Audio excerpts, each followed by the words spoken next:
A beautiful Porsche collaboration with Overwatch 2, and you see a Porsche on full display right next to our stage here in Dallas, Texas. Welcome back, one and all. As you can see, we're now joined by the one and only Funny Astro. Please make some noise for Funny Astro.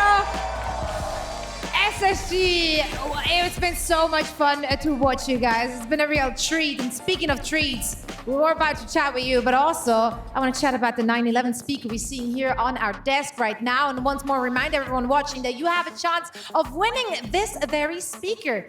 You're doing great work here, Reinforce. Love this for all of us. Look at it. Take it all in. And then head on over to the URL you're seeing on your screen right now for a chance to win it all. Follow our socials. Within the next few days, we will be announcing the winner of the raffle.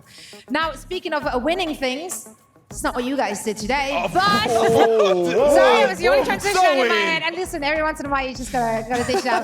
But I felt like a winner watching you guys play because, quite frankly, it's just so darn entertaining. You guys have such a distinct style, and you always had a distinct style throughout the last two stages. It's been incredible to watch your team perform. How do you feel about your performance? You come third in this first international competition. I mean, to be honest, we wanted to beat a Korean team, but we'll have to take being best in the West. It's fine. It was so close, though. It was so close. Yeah, that last map of King's Row, I think some of us on the desk were talking, they picked King's Row. Are they going to play Rhine? And, I was like, yeah, it might happen, but I would have been a little disappointed. I was really happy to see the Sigma coming out, that you guys did not give up. I mean, I think it speaks to the sort of new mission of this team. It's beyond just winning Europe, being the best at Rush.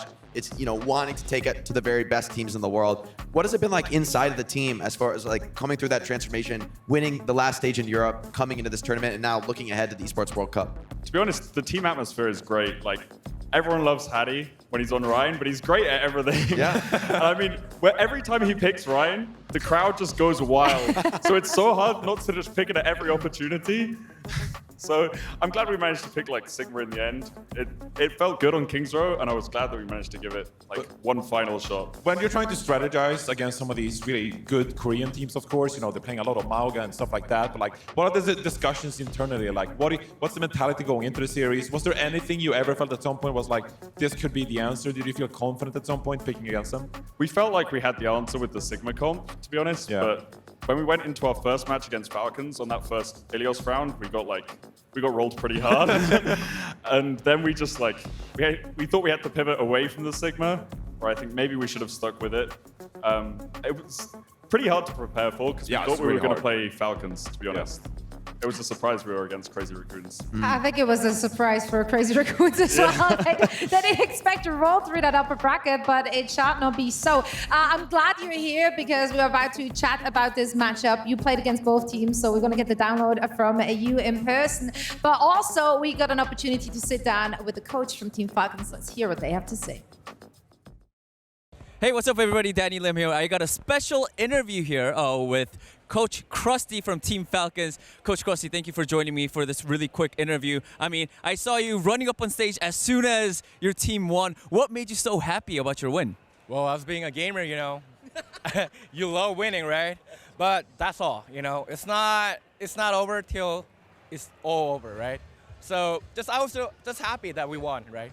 I mean, also to add on that, because Crazy Raccoons did win in the Asia, finals as well, and unfortunately, you guys did lose that time. But now, the results were different. Did that make you even more happier?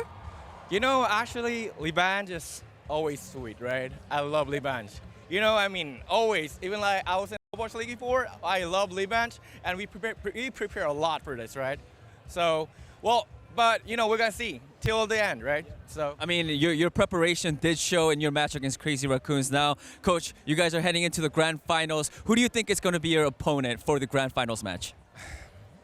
SSG. Why? Yeah. Why? Well, Hadi's a chatty. Hadi's a chatty. That is it for the interview, Coach. Thank you so much. Good luck in the grand finals. Okay, back to you, Zoe. Thank you so much. Well, that one didn't age too well for the answer. They expected to meet you guys in the grand final. Is that a confident boost to hear that? Yeah, I mean, I don't know how serious he's being, but it's nice words from Krusty.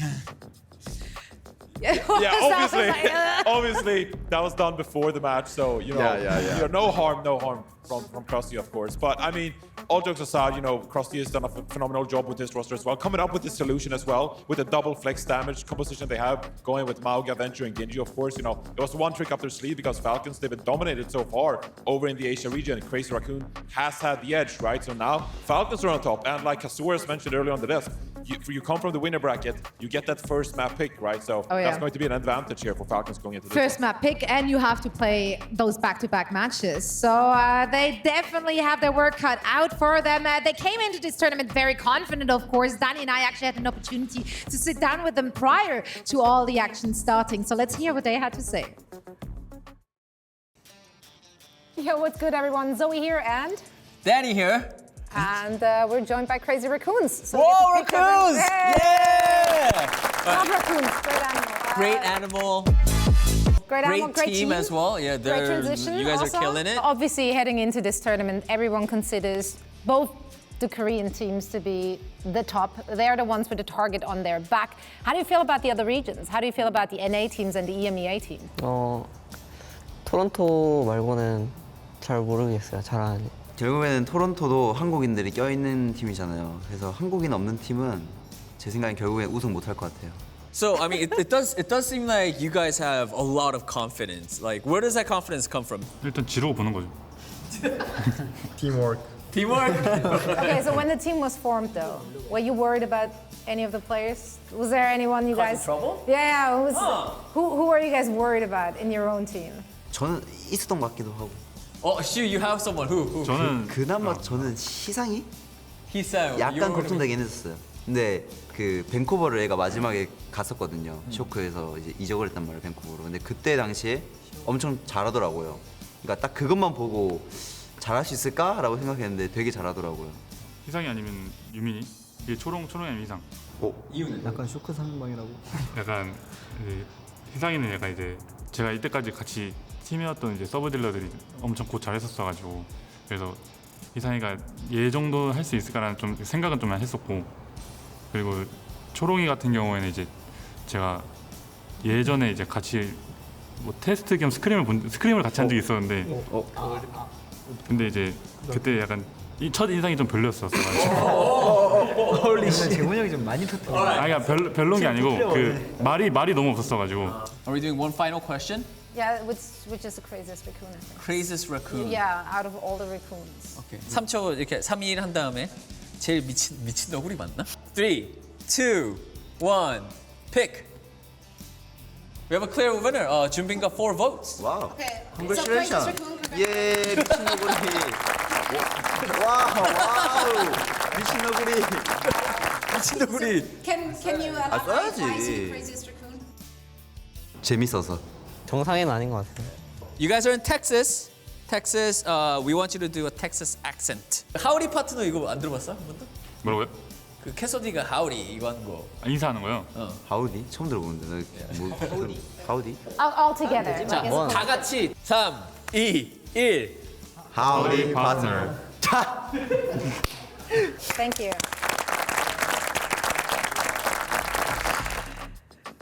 You know, it kind of this cut makes it sound like in the edit that Danny and I tried to steer drama within their team. I was like, what is happening? They cut out half of this interview. Churong was bad in tryouts? What is happening? I mean, obviously, we had a lot of fun during that media day. It's been good times. Also, very impressive Texan accents across the boards in your team as well. Is that something you practice in your free time? Not regularly. Not It regularly. just comes naturally. Okay, it's just casually every once in a while. Interesting to hear from them, obviously, prior to the match. It's funny to see how those kind of interviews age. Let's talk about the performance we've seen from Crazy Raccoon thus far. Obviously, the last match they played against Falcons was very, very, very close. They seem to have the answer to that double flex DPS. They are dropping in that Genji, enabling Lib on that hit scan to just have free range. Yeah. Did you watch that series, Funny Astro? Was there anything you've learned from like the winner bracket final? Because you were waiting for your opponent. What do you think was the difference between those two teams if you watched the match? Well, I think Crazy Raccoons just put on more pressure, to be honest. Like, their DPS just seemed to do more damage. Yeah, I mean, I'm not really sure how Falcons won, to be honest. I mean, for me, I saw that first match against Ents with Falcons, and I just felt, man, no hit scan. Like, hit scan is dead for this comp. Like, the pressure that Genji and Venture can put on together, I think really throws a spanner in the works. It's so hard to just live. Lip has been the only one who's even made it look possible. I think Heesang's Genji was actually crucial in threatening the enemy Batiste. I think the Batiste was something big in Falcon's pocket there to bring out the greedier flex support that puts more damage down, expecting Heesang to play Pharah. But when Heesang came out of the Genji, I thought maybe they had an answer. Falcons, though, bringing it back in the end. I think these teams are going to have to bring new looks, new adaptations, because they just got a very, very good taste of what each other can bring. Yeah, and one talking point we had throughout the winner bracket finals was actually that we saw that Team Falcons, they tended to play more Batiste versus Crazy Raccoon. They prefer to have Lip on the hit scan role, and then Shu play a lot more Kiriko. Going into this matchup between those two teams, do you have a preference in the Mauga composition between the Batiste and the Kiriko? I think the Kiri's better, especially with Mauga on the board, being able just to Suzu every time someone's burning. It's a huge difference in like stopping damage. The drone doesn't feel as good. Kiriol is obviously like an insane ult. It's able to win so many more team fights, so I think... That's how we felt, and then it was even more impressive that Fielder and Falcons was able to turn it around, of course. Yeah. So, but we yet to see what they're going to do. I mean, they still brought out the Kiri at the very end. That's what I was worried about. I thought, okay, are they locked into this map? Is this going to cost them, especially against Genji? Stalker with incredible flexibility, looking like the best venture so far in the tournament. Still a hero we're only just starting to see in the pro meta, and already I think it's really shaken things up. So many more options to play with. I mean, it's funny that when you're pushing Stalker off the venture, then he just gets to play Tracer, which is equally scary. So, yeah, not much of a change right there. Smurf, of course, has been playing lights out as well. Generally, this team has surprised a lot of people. They were considered to be the second best team, and now they're coming out on top. I mean, are you going to bet against Proper, though? Like, this guy on the Genji might be best in the world. Heesang took it to him. Heesang made this very, very competitive. But Proper, I mean, there's a reason he won Rookie of the Year and MVP in his first season. An unheard of accomplishment in Overwatch. Is there one player in particular you're looking out for, Funny Astro, that like you think could be like the difference maker here in the grand finals? I think for me, it's got to be Lip.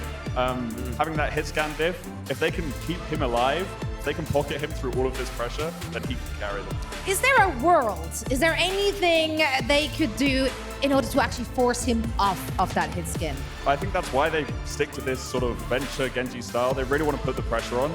They want to keep him low, keep him like shut down as much as possible, all in, keep diving and keep pressuring Lip. But if their Crazy Raccoons supports can find a way to keep him alive, that'll be their win condition. Well, it is a rematch. Falcons won the first one. The big question is, can they do it again and snatch this crown? Let's take a look at our predictions for this one.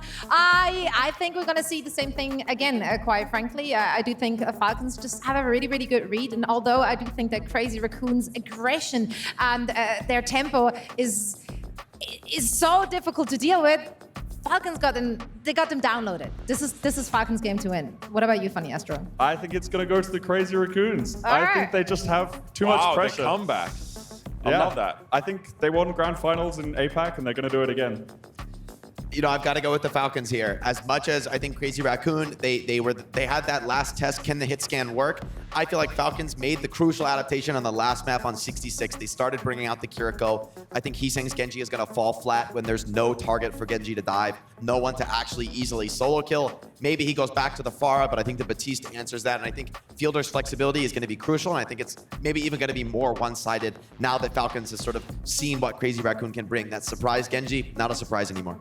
Yeah, I actually think it's going to be a Falcons 4-1. I think it's going to be even more one-sided here in the grand finals. You know, first of all, you know, we're playing a grand final here now. Falcons, they got some rest, you know, and especially at LAN as well, you got some sustenance. You were able to go get food, for example. Crazy Raccoons, very little time in between to get ready for this finals matchup. But I also feel like Falcons kind of figured out, and they brought a style that we haven't really yet seen Crazy Raccoon figure out, right? Where we actually see that Falcons, they're slowing things down. They have their venture play a lot around their Mauga instead. And Lip doesn't really get that much value from the Cassidy. So eager to see more adaptations, but I actually think it's going to be even more one-sided with Falcons taking it in a 4-1. Oh. Whoa, okay. There's no way. Is that made up? That's crazy. Okay, what about the audience in here? Let's hear it for Crazy Raccoon. Okay. That's pretty loud. Okay. Let's hear it for Team Falcons. Okay. The little Falcons Falcons' edge there? Pretty close. Pretty close. 55-45 Falcons. Okay, well, I guess we're going with the 50-50 then. One thing's for sure, both of these teams will play their hearts out on this stage and try to get this first OWCS championship title. Let's see which one will come out on top. And we're getting started right now, right here. Make some noise! It's Crazy Raccoon and Team Falcons. Our two titans of the Overwatch world lock horns once again. The earth is about to shake, folks. Who will stand tall here in this battle of giants? Strike it, so there's a reset available and another one to score from. He's far from done. Ryan holds onto his sound barrier until. Oh no! That is filthy stuff. Not even close, baby. These players are no strangers to crushing dreams. One of the strongest rosters ever assembled. They are absolutely terrifying.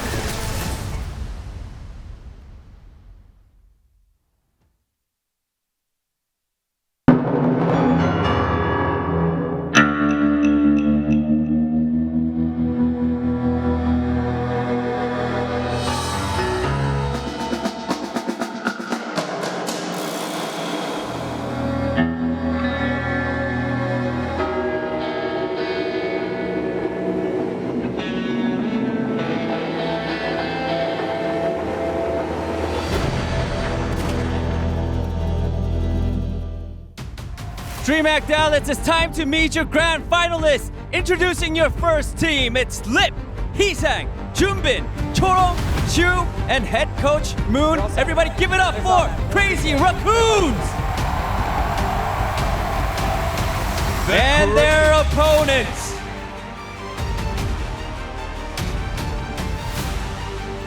Everybody give it up for Proper, Stalker, Smurf, Fielder, Chio, and Coach Krusty. Ladies and gentlemen, it's Team Falcons!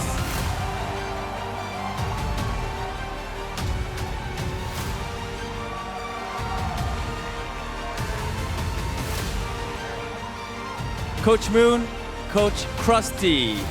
Fist bump, please.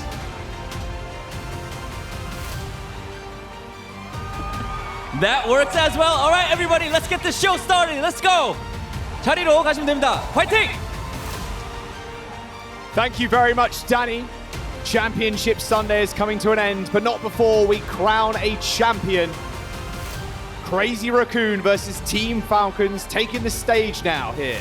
It's almost like the script has written itself that it is fated that these two teams get a chance to play against each other once again. It will be the fourth time that these teams have faced each other in not only the main event for Asia, but now here at DreamHack Dallas for this fourth time the charm for either of these teams. Yeah, a title match on the line here. I mean, look, Falcons, they may have done it earlier. Kind of with Astra on the desk, if I'm very honest with you, I got a feeling Crazy Raccoon are going to come out with something absolutely spectacular, but this will be their third match. They'd already had two back-to-back. They're stepping into a third one now, well and truly warmed up. Yeah, today, it's already so tough to have to play 1-2 official matches, but this will be the third one. And it is hopefully going to be the one that's able to make them stand above the rest. But as the devs were calling out, Team Falcons, they get a chance to have a little bit of a breather. They get a chance to maybe just relax themselves, feel confident after their impressive upset just a little bit ago. You got to wonder where the heads of Crazy Raccoon are currently at right now. Of course, Johnny mentioned it too, like a little bit of exhaustion is probably kicking in as well. I mean, Falcons had the ability to kind of watch that previous match or even just go over the match they just played against Crazy Raccoon to find any sort of small weakness, any sort of flaw that they can take advantage of. And it's going to be tough to find. Both of these teams are just so star-studded. Everybody a role star at one point or another during their time in the Overwatch League, and now coming together to form super teams on either side. Everybody heading into the DreamHack Dallas main event touted both of these teams as the teams to beat, and they made that happen. They've knocked out every other team in their road to get here, and now they have to knock one of each other out at the very end of it all. I think that was one of the craziest things coming into this new year, into OWCS, was how are the Korean players going to form these teams? Like, what are the teams going to look like? Is it going to be a very top-heavy region? Is one team going to dominate? Are 2-3 teams going to dominate? Because we knew that at some point a super team would be formed. Can one of them prove that they are the top dogs coming out? I mean, Crazy Raccoon, they've already come off the 3-0 and quite a convincing 3-0 against Space Station. I mean, the Asia region, well and truly #1 at this point. EU #2, NA sitting at that lowly 3rd spot. You can even see the score line right there, though. Crazy Raccoon is 2-1 in matches currently, but it was Team Falcons that got the upset in a very, very close 5-map series in the winter finals. Def's talking about something really important from this Team Falcons roster, which is that not only have they had a really good read on the meta, being able to pull out this Venture, this Genji side by side, but also making some really critical adjustments in their support lineup to pick out a Kiriko over a Baptiste. See if they can continue to make these small adjustments that will help them out with that macro game plan heading into this grand finals.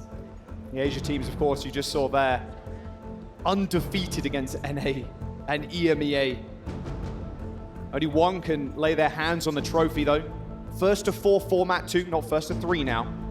So we'll be definitely going the distance. If we find a little repeat here, could go all the way to 7. Very, very classic finish. I'm hoping it's not a clean sweep, but the way both of the teams have been playing, especially in their head-to-head earlier on, I don't think it's going to be a 3-0. It's going to be a nail-biting finish. I mean, these coaches are so smart for either team, and they've been able to play this format before. Maybe something that gave them a bit of a leg up in this competition, knowing that we switched a format to the loser gets to pick not only the map, but the map type. So we don't have a set order of destinations where we're going to go. Yeah, and that's a big switch up too. Like, coming into a format like that, you can really just, like I said, the weaknesses, they can be exploited. You don't like using these comps, we'll take you a map where you have to use those comps. But I think it's about time we get in. Ladies and gentlemen, our grand finals here at DreamHack Dallas is about to get underway. Crazy Raccoon versus Team Falcons. So first to 4, and we're starting on Oasis. Last time these teams played this map, it did go to the way of Team Falcons. Being able to be in the winner's side of the bracket means they got a chance to pick this map and kick things off, maybe with a repeat performance and win on this map and map type. But as we get these doors ready to open, crowd, we want to hear you. Let's count it down.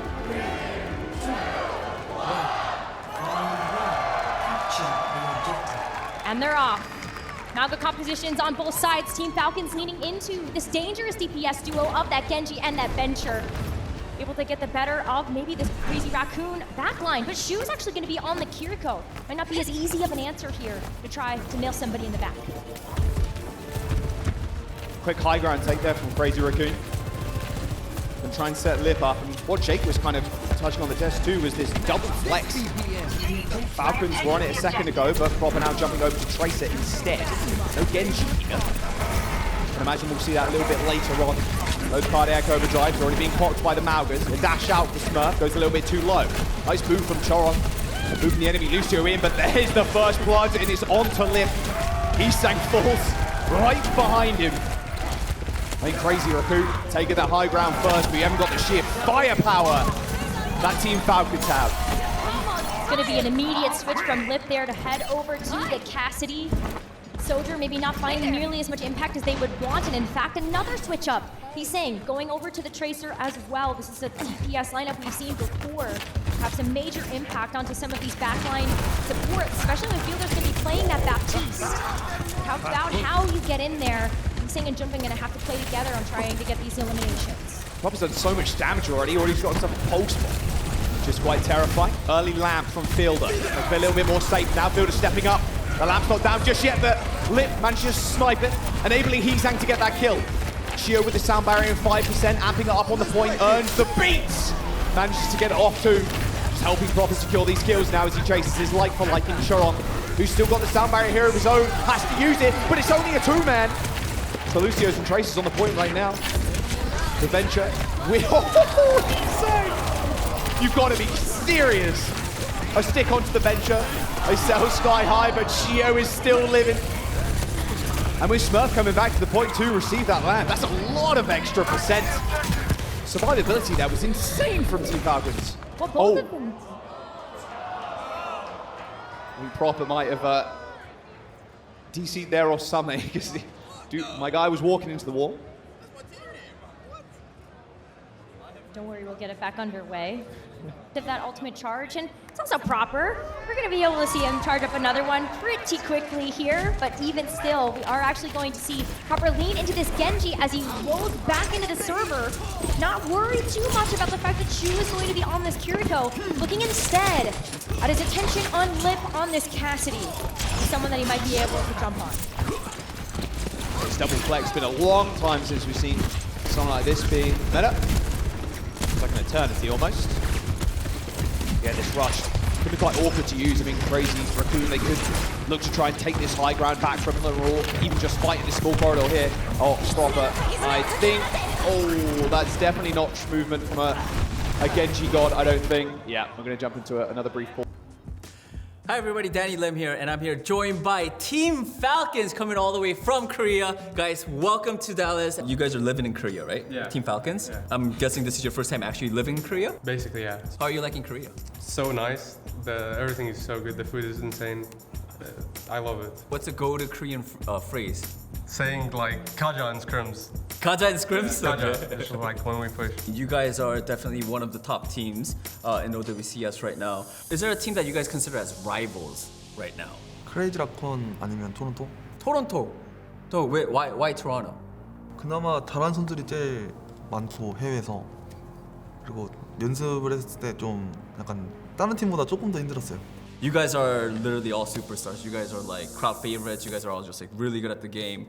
If you have to choose, besides from yourself, who is the best player in your team and why? 제가 봤을 때 저희 팀에서 이제 저 빼고 가장 잘하는 선수는 아무래도 스머프 명환이 형인 것 같아요. 아무래도 우승을 제일 많이 했으니까 잘하지 않을까. I'm gonna count to three, from 3, 2, 1, and then you guys, everyone, point at the player that you think is the best player on the team, okay? All right, I'm gonna count. Here we go. 3, 2, 1. Best player, go. All right. We got some Smurf. Okay, we got Proper. We got 2 Proper, 2 Smurf, 2 and 2. Okay. Are you pointing at me? Oh, You're best player. Thank you, right, bro. Smurf, why'd you pick Sir Majan? He's best player. Best world player? champion. Eh? World champion. World I champion. appreciate you, man. Thank you. He's world champion. Do you guys like feel pressure to perform because there's so many big names in the group? I don't think there's a pressure. We're just gonna have fun and then beat everyone. How confident are you guys that you guys could win the whole event? 100%. 100%? 100%. 무조건 저희가 이긴다. 저도 지금은 무조건 이긴다 생각하긴 해요. 무조건이죠. 저도. 100%. Everyone says 100% they're gonna win it. All right, let's see if that comes true. Team Falcons, thank you so much for taking the time to do the interview. And yeah, let's say bye to the camera, everybody. Thank you so much. Bye bye. Bye bye. Bye bye. Bye bye. Hey guys, this is Crimzo, and you're watching OWCS.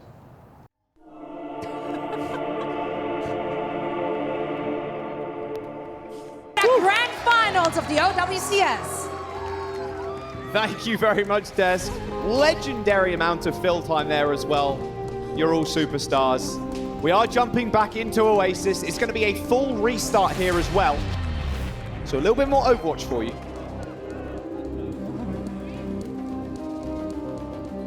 We're at the grand finals here of the DreamHack Dallas Major.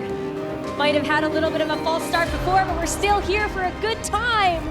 As both of these teams are ready to load back into the map. Let's count it down, and these gates will open. Team Falcons and Crazy Raccoons. Asia's #1 and #2 seed facing off yet again. It was the winners finals, and it was Falcons that punched their ticket to this very match in a 5-game affair. But this time around, it is a first to 4, so we can go all the way to 7 maps. See Crazy Raccoon running out on the Farah and Cassidy here. Falcons double flex DPS. The double flex DPS has been so good here for Falcons with the Genji and the Venture able to get in really quick into the back line. Looking at Lip right now as the primary target for a lot of that damage, but he's saying it's going to make it very difficult to do that with all of this Pharaoh rocket spam. The deflect from Proper's Genji can only last so long to help them get in. Great catch of Crazy Raccoons. You see how quickly they exited the points as soon as that went down. Hisang, what are you doing there, my guy? 1 HP, still managing to survive, but I don't think for much longer. Fielder on the flank, no CDs available though, so it's an easy cleanup kill for Crazy Raccoons. Same with Shio, as they're going down. Rather scrappy affair, but Bench does so well in these close quarters.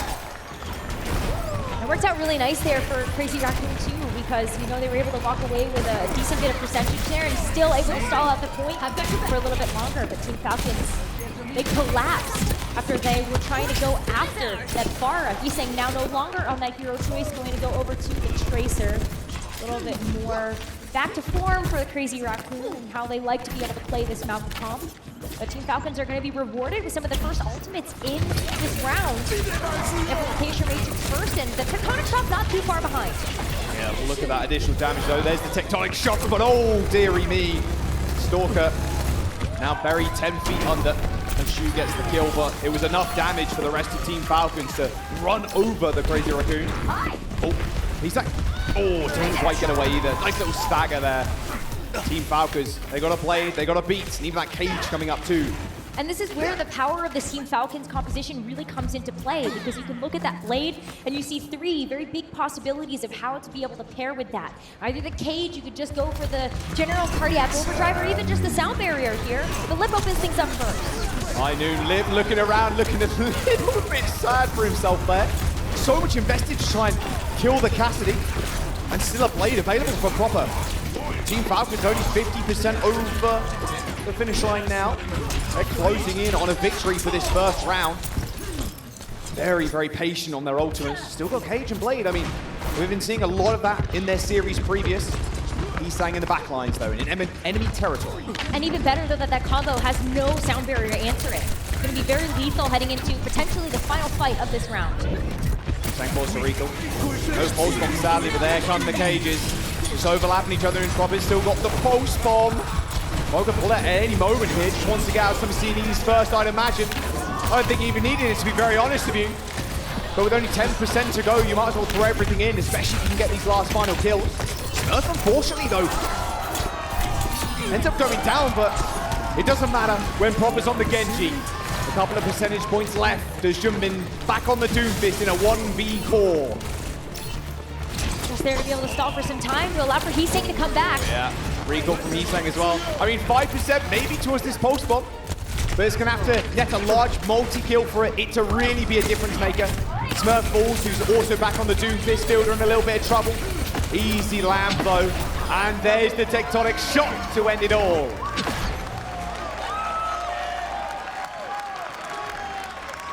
First round, very cleanly going over to that Genji and Venture comp. Called out such patience when it came down to when to use that blade, what to pair with it to make it as lethal as possible. And in the end, Proper just doing proper things. But as we head over to City Center, this is where maybe potentially we get a chance to see some Winston if you want to take advantage of that verticality, but not a necessity. You have that elevator to help you go up to that high ground, and you can just go with the Mauka, all the same. How's it going? Yeah, don't believe the bait there. Wait. What?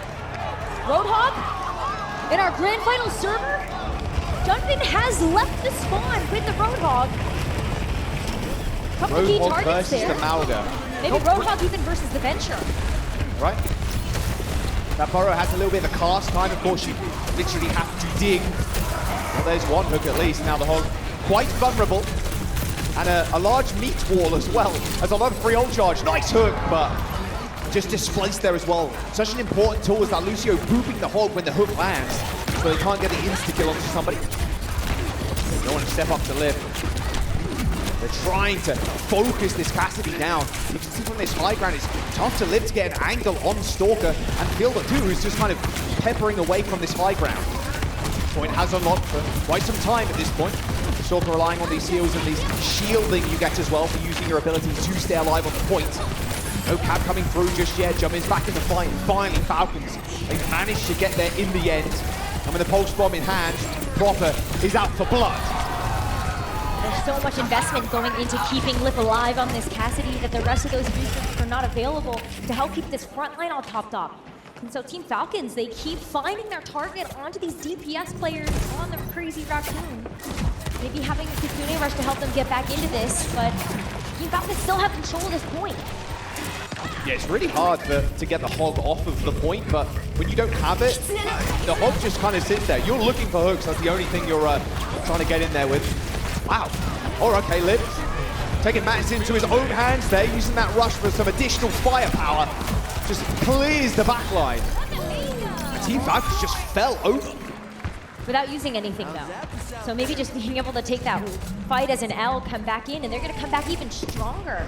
They have a sound barrier to match that of Chorongs. They're also gonna have this cage. This Tectonic Shock is also gonna be so easy to land onto some of these targets. You can kite away from that damage. City Center a little bit more territory for you to play around the architecture of the map, but still, so much damage can come out of all of these ultimates that Team Falcons are packing. You have to play really split too. You don't want to just line up for that Venture ult to just destroy your team. Oh, proper hooked in. Instant kill for Junbin there. Tectonic Shock used by Stalker. Didn't find much purchase with it. Used the Drow Dash to get back to the rest of his team. And Junbin on the flank. Spots Stalker out. Oh, hooks the wrong target. Still got the ultimate though. This whole hog's pretty devastating when you're up in the corner. See you later, Smurf. A little pig pen on the point as well. Crazy Raccoons. Oh, they're making the hog work. And it is delectable. Oh, it's just so good. Another resource you can invest into keeping Lip up, and also just that whole hog into a corner. Smurf on the... Oh, there's it's no just gonna go way into the you drink. just do that. We're in the grand finals, Junbin. What an even better place to bring out the Roadhog. Good environmental picks. The whole hogs just into this big Malga. The cage fight. I may got a cage fight, but I might have a hook for you too. Proper deflect. Got the skull on his head. Dashes back to spawn. Buying time though. 80% on board for Raccoon. Stalker just switched over to the Tracer. Maybe a little bit more pressure there for the Tracer and the Genji together. A little bit easier to slip out of the hook. So let's come back into this. Final fight potentially here for Crazy Raccoon. Cage for Smurf as well. Pussy locked down. Crazy Raccoon then normally quite split, waiting for the hog to find a pick to then kind of get on top of. I mean, the cage can lock the hog up short. You can even put a good Kitsune Rush down on it as well. Nice hook. Geo down. Here comes the hog. I mean, what can you really do? You're fighting on this rush. There's another hook. Proper dead. Do Falcons, did they expect this? How do you deal with this Roadhog? On a grand final stage, no less. I think the answer is just run. I don't think the Des respected this either. Jake talking the big game with the Malga. Well, you But were the just hog saying. from Junbin? Even in spawn, we see the Roadhog pick. Don't get Don't baited get by baited. it. Never Don't get baited by spawn picks. That's the tip number one. When they're in spawn, don't get baited. I got baited because it's stuck in the hog. The whole round two. It's so impactful. Quick pick onto Chio. You completely neutralize the mobility on this team. You're able to get a big DPS out of the way like Stalker or Proper. Line it up for Lip to take care of. But it's back to basics, back to the Malga for both of these teams. He's saying coming out on the Pharah once again. So many sight lines for him to play through with all of his rocket spam. Yeah, not normally a Pharah map, this one.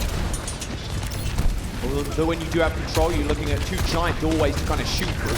And with Pharah's added mobility now as well, pretty easy to kind of get out of the way if you need to. That hit scan can be terrifying because only Fielder really shooting up at the skies at Heesang. Proper taking the high ground. Creating a pincer a little bit with Stalker. That's going to be taking the flank. So low in this mini health pack room. Oh, Gio, not where you want to be. Nice direct by Heesang there, taking care of the Lucio. And it's all falling apart for the Falcons. And there's another kill. Targets eliminated. So much damage for Heesang that barrage is going to be coming up mighty quick. Right away to just let it rip into one of these windows. And maybe Falcons even take a misstep, go into one of these small rooms, and that barrage is going to be even better. But with Shu also going to be able to have that Kitsune Rush, it's going to be a world of hurt for the Falcons coming up soon. save the fire low enough as well. Throw that Suzu in. Well, here comes the cardiac overdrive. Just going to trade that cooldown at least for the time being. Window used. There's the barrage on top. Heesang decimates Fielder. Takes care of the lamp too. And here comes the charge.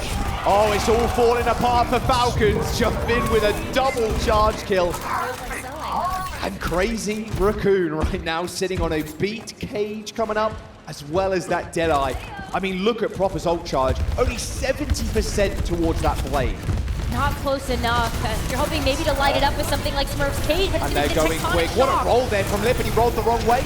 Beat comes in from Crazy Raccoon.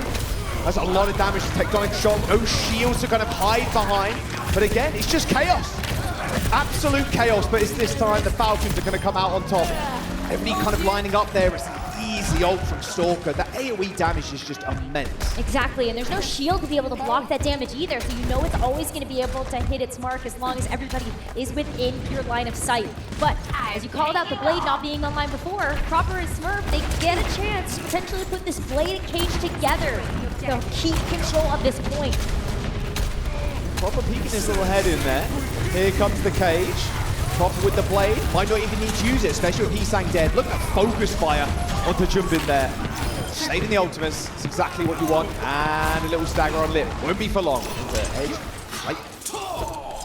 Even better about the flexibility that you can have with this composition. You use the cage, you know you've won the fight. Now you get to save the blade on top of something like that cardiac overdrive from the Malga. Make that Genji really unkillable if you're able to actually land all of that damage. Crazy Raccoon, they've got a cage up their sleeves too. They're and going almost a fast, barrage. and Proper's pulled the blade. Oh, he can't quite get the far though. Heesang dashing out of the way. Cage coming through as they spot Stalker on an off angle. An easy insta-kill on the Venture. Can't quite get the heals in there. Barrage from Heesang. He spotted the backline. He spotted an isolated Fielder too. He's actually just going to put pressure on the point here and just try and get Fielder out of this fight. But it is Proper that's doing just dirty things in the backline. Shu and Lip's dead. It's a trade kill here, but Falcons, they've still got control of the points. A dash away from Proper as he sees the fight. He's quite unwinnable, especially with Jumbin on the point. And now they have to walk into a beat and a barrage coming here for Crazy Raccoon. And with no beat of their own just yet, even if you do, you're just going to have so much damage coming out from the barrage, you might even be able to just deal all that damage through all of that overhealth. So Gio's going to have to work up to this sound barrier very quickly, might even be on Stalker to try to open up this next fight. Tectonic Shock, looking at that backline. Overtime's approaching as well. Tectonic Shock, yep. Looking at that backline, everybody scattering until the little hidey holes. A lot of damage still though. And there's the high noon from Lip. Sound barrier though, they say it's time to go in. The barrage straight on top of Smurf, but they have to deal with the lamp. But it's Fielder that takes down Heesang. 99% for Crazy Raccoon, but it is Falcons. They stop Heesang getting away with murder there. That barrage could have been the map, could have been the first one on the board as Stalker and Shio chase Shu straight to the spawn. With that immortality field, this just might be the map for Falcons now. They've got the amplification matrix to be able to open up this next fight with, and they've got the cage and the blade.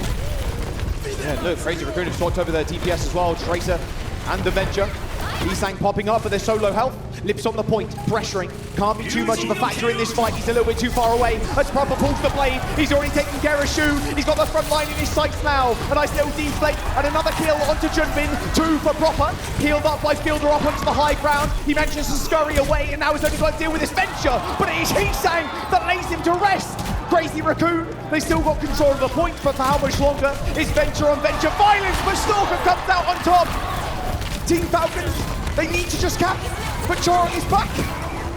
Charang is back. The Kitsune Rush gets laid down, and that's going to buy time for Jumbin. Cage and Jumbin matches Smurf, jumps straight on in there. It's all gone south for Team Falcons now. Stalker ends up going down as Shu puts a kunai between his eyes, and Shu comes up with yet another kill. A sound barrier for Shu might see them in this fight. He manages to get it off, but it's only on 2. There's one man you can rely on, and that is Proper, but for how much longer? Tectonic Shock will end it! As Crazy Raccoon take the first map. That Venture pick being everything that they needed in order to be able to grab that round. So much stall pressure, so much DPS. What a pick!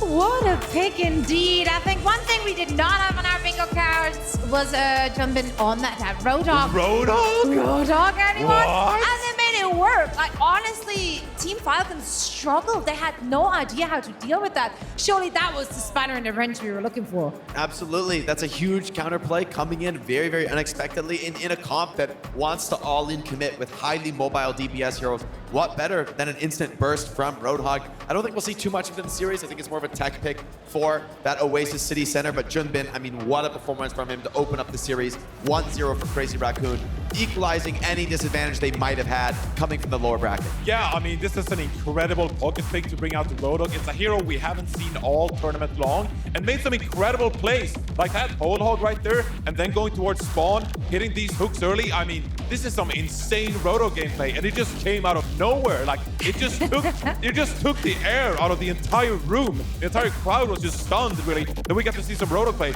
and they cheered for it, because who doesn't love seeing a pocket pick like Roadhog come out? Then later on, I mean, we got to University, and again, it was the Farah pick this time from Hisang that really changed things up. Proper, you know, we had a pretty decent map here, but I really do feel like as the series kind of advanced here, I mean, how do you really react to this Farah as well? I feel like that map in particular, Crazy Raccoon, they brought two heroes, both the Roadhog and the Farah, to mess things up. And now, again, if you're Falcons, even though you have Proper, who can pull up some spectacular plays, you're on the back foot, and now it's on you. Now it's back in your court to figure out, well, how are we adapting according to what Crazy Raccoon have been playing? I think the most important thing for Falcons is actually not to overreact. I mean, the Roadhog is a very special pocket pick for a certain map. It's a great surprise. I don't think it's going to last the test of the series. And I think as well, the Farah Cassidy, very, very strong comp, but also needs a certain map type where you can get on top of the Batiste. And I mean, honestly, I think Crazy Raccoons was seriously behind in round 3. It was a very clutch comeback to be able to win the map once. So if I'm Falcons, most important thing is just don't overreact. I think they do still have the right answer in the comp. I think for the most part, it was an execution here. Just a massive performance. And interesting, Falcons, they want to dodge Suravasa. This is a lot of respect put on Suravasa. Falcons says, we're going to take your flashpoint and raise you a flashpoint. I mean, quite frankly, though, I think it's super interesting. If we're looking back at the first time they faced off against each other in the upper bracket, they also played on Oasis, and Raccoon actively tried to avoid that Maga mirror. Now they're taking the lead in this series. Let's see if they can do it again on map number 2. Thank you very much, guys. Yes, we're going on to New Junk City. A little rubber ducky.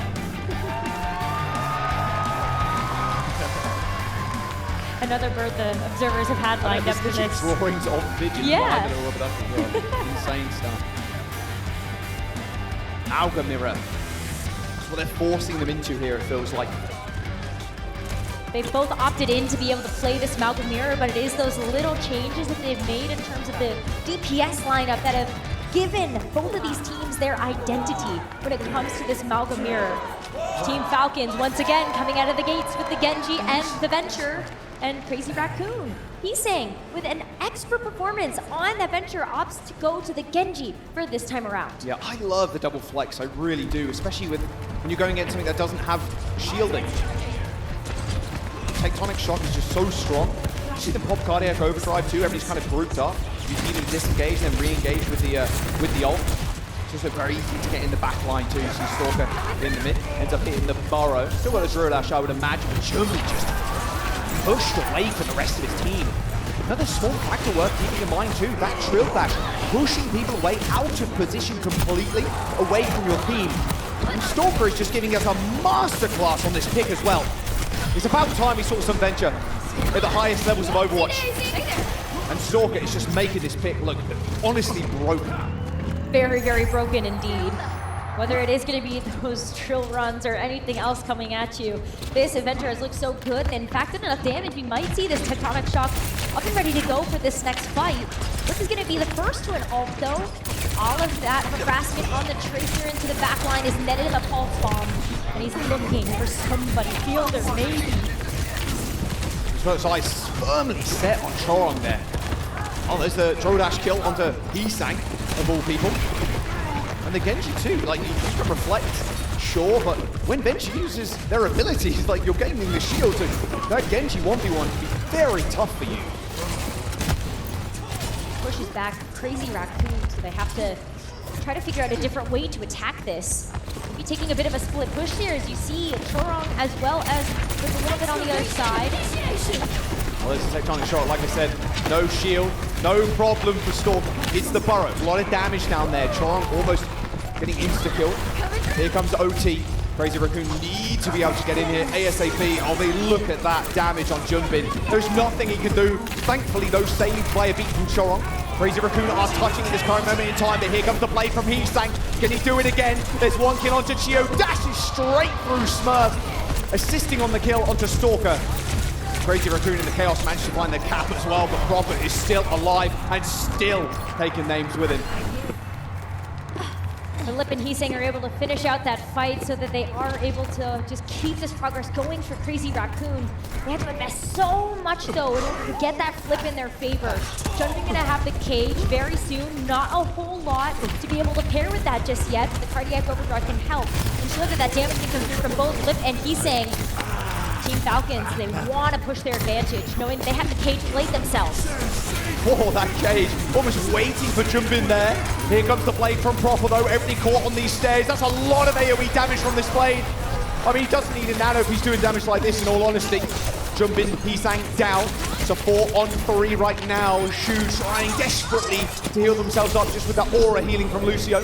Proper pretty low too, calling for heal, shouting for it. Crazy Raccoon almost in 90% territory, but it's Team Falcons that find this flip. Who is there to touch? Looking like it's going to be Lip for the Pulse Bomb in 4%.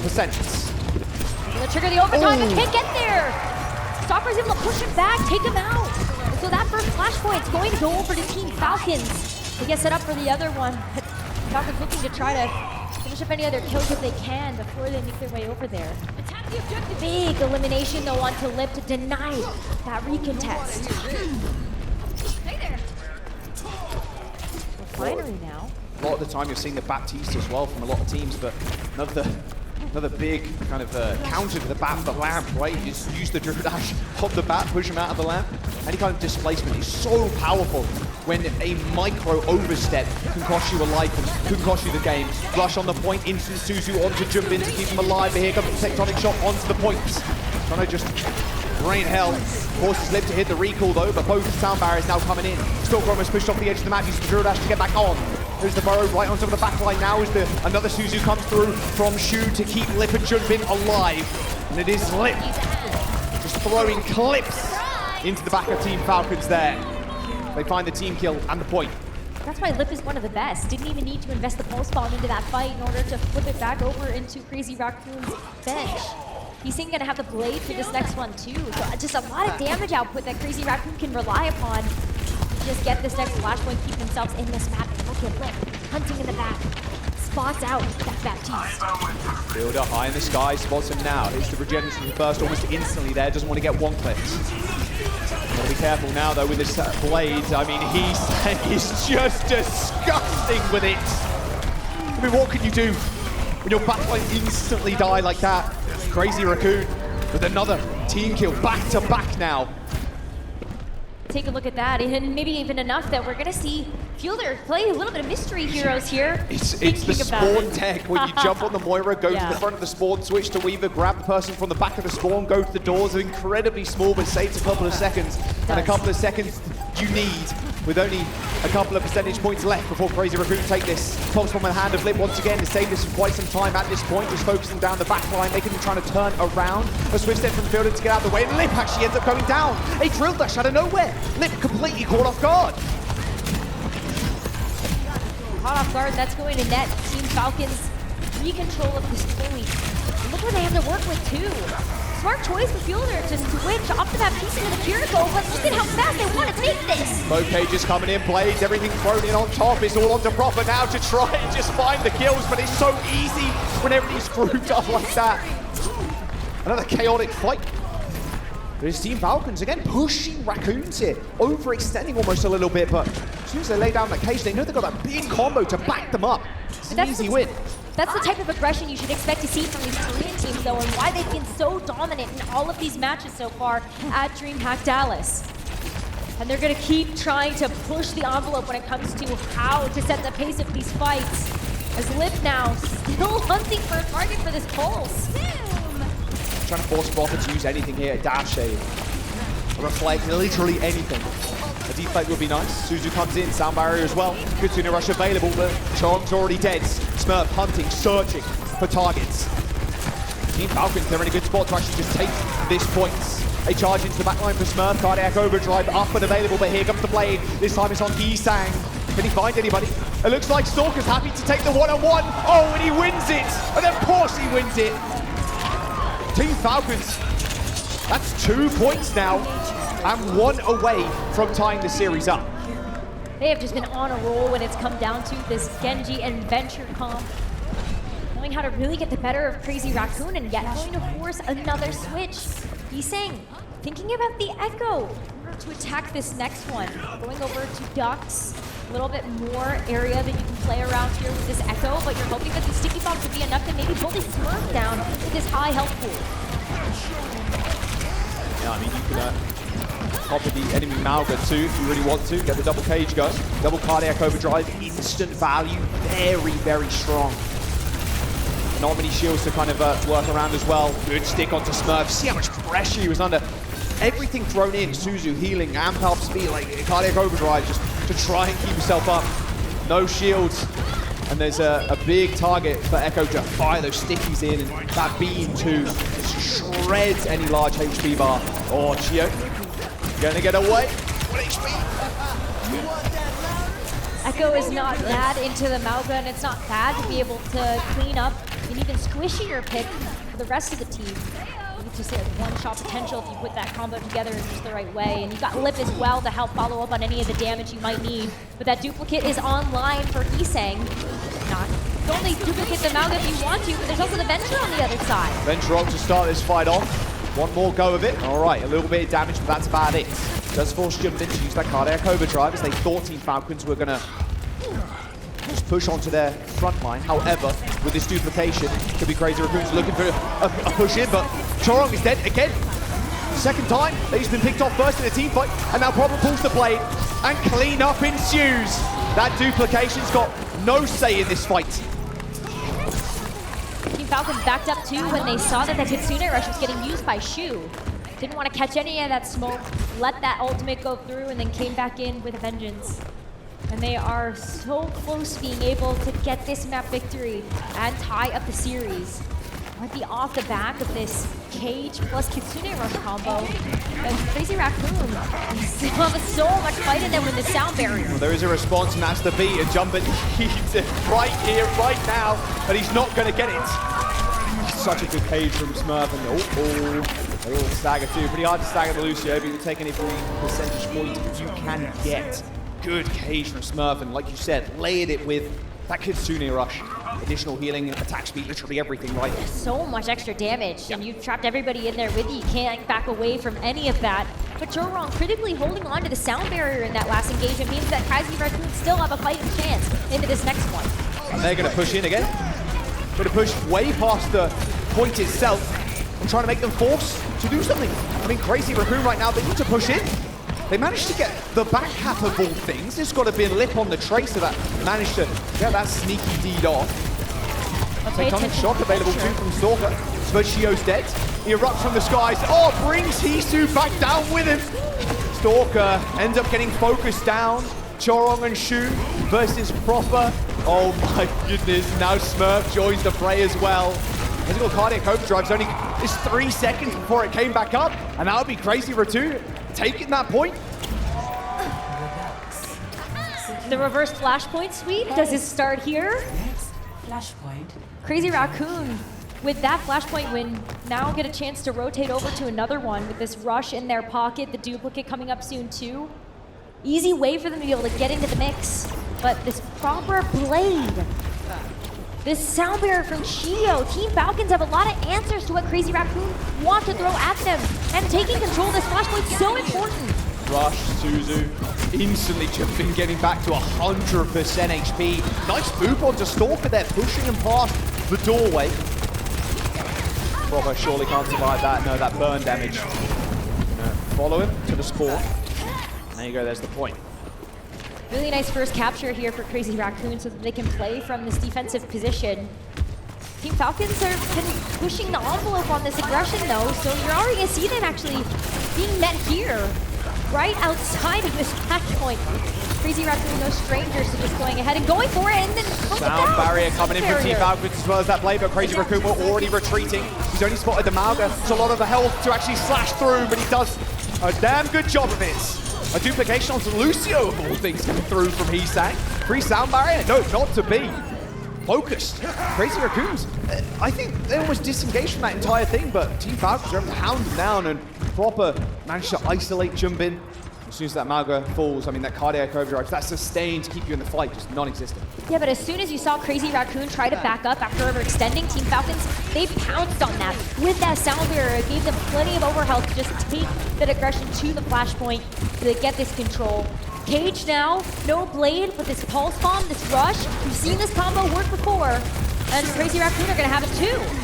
Double Cage coming in, everybody grouped up. The sound barrier is going to help Crazy Raccoon survive, but unfortunately Jumpin, I don't think received any of that, or the focus was just that good from Team Falcons. A charge onto the point, and boom, smack down, straight onto the Torong. Easy captain guns there from Smurf to finish him off. Falcons in a very strong position now to take this map. Late kill onto Lip maybe? Oh, 1 HP, oh, proper, managed to get him with one final shuriken. Really big though now because that is just a stagger that's going to help extend the lead here for Team Falcons. They're running out of time, and if they are able to take this flashpoint, they're going to tie up the series. Stalker, hunting, jumping, coming back on the wrecking ball to get back to the flashpoint fast enough. Gets the touch, but yeah, look at the rest of his team. Look at the health bars just trickling down. Shu and Choron just being isolated. There's no front line to kind of play around. I mean, that's just about it. Team Falcons, they're going to wipe Crazy Raccoons in a very one-sided flashpoint. Very one-sided indeed. We might just have a series on our hands, Jaws. I know a lot of people wondering whether or not we might have a bit more of a one-sided affair coming out from Team Falcons, but I think that map might tell us a different story. The team's very much still here to play for this grand final title.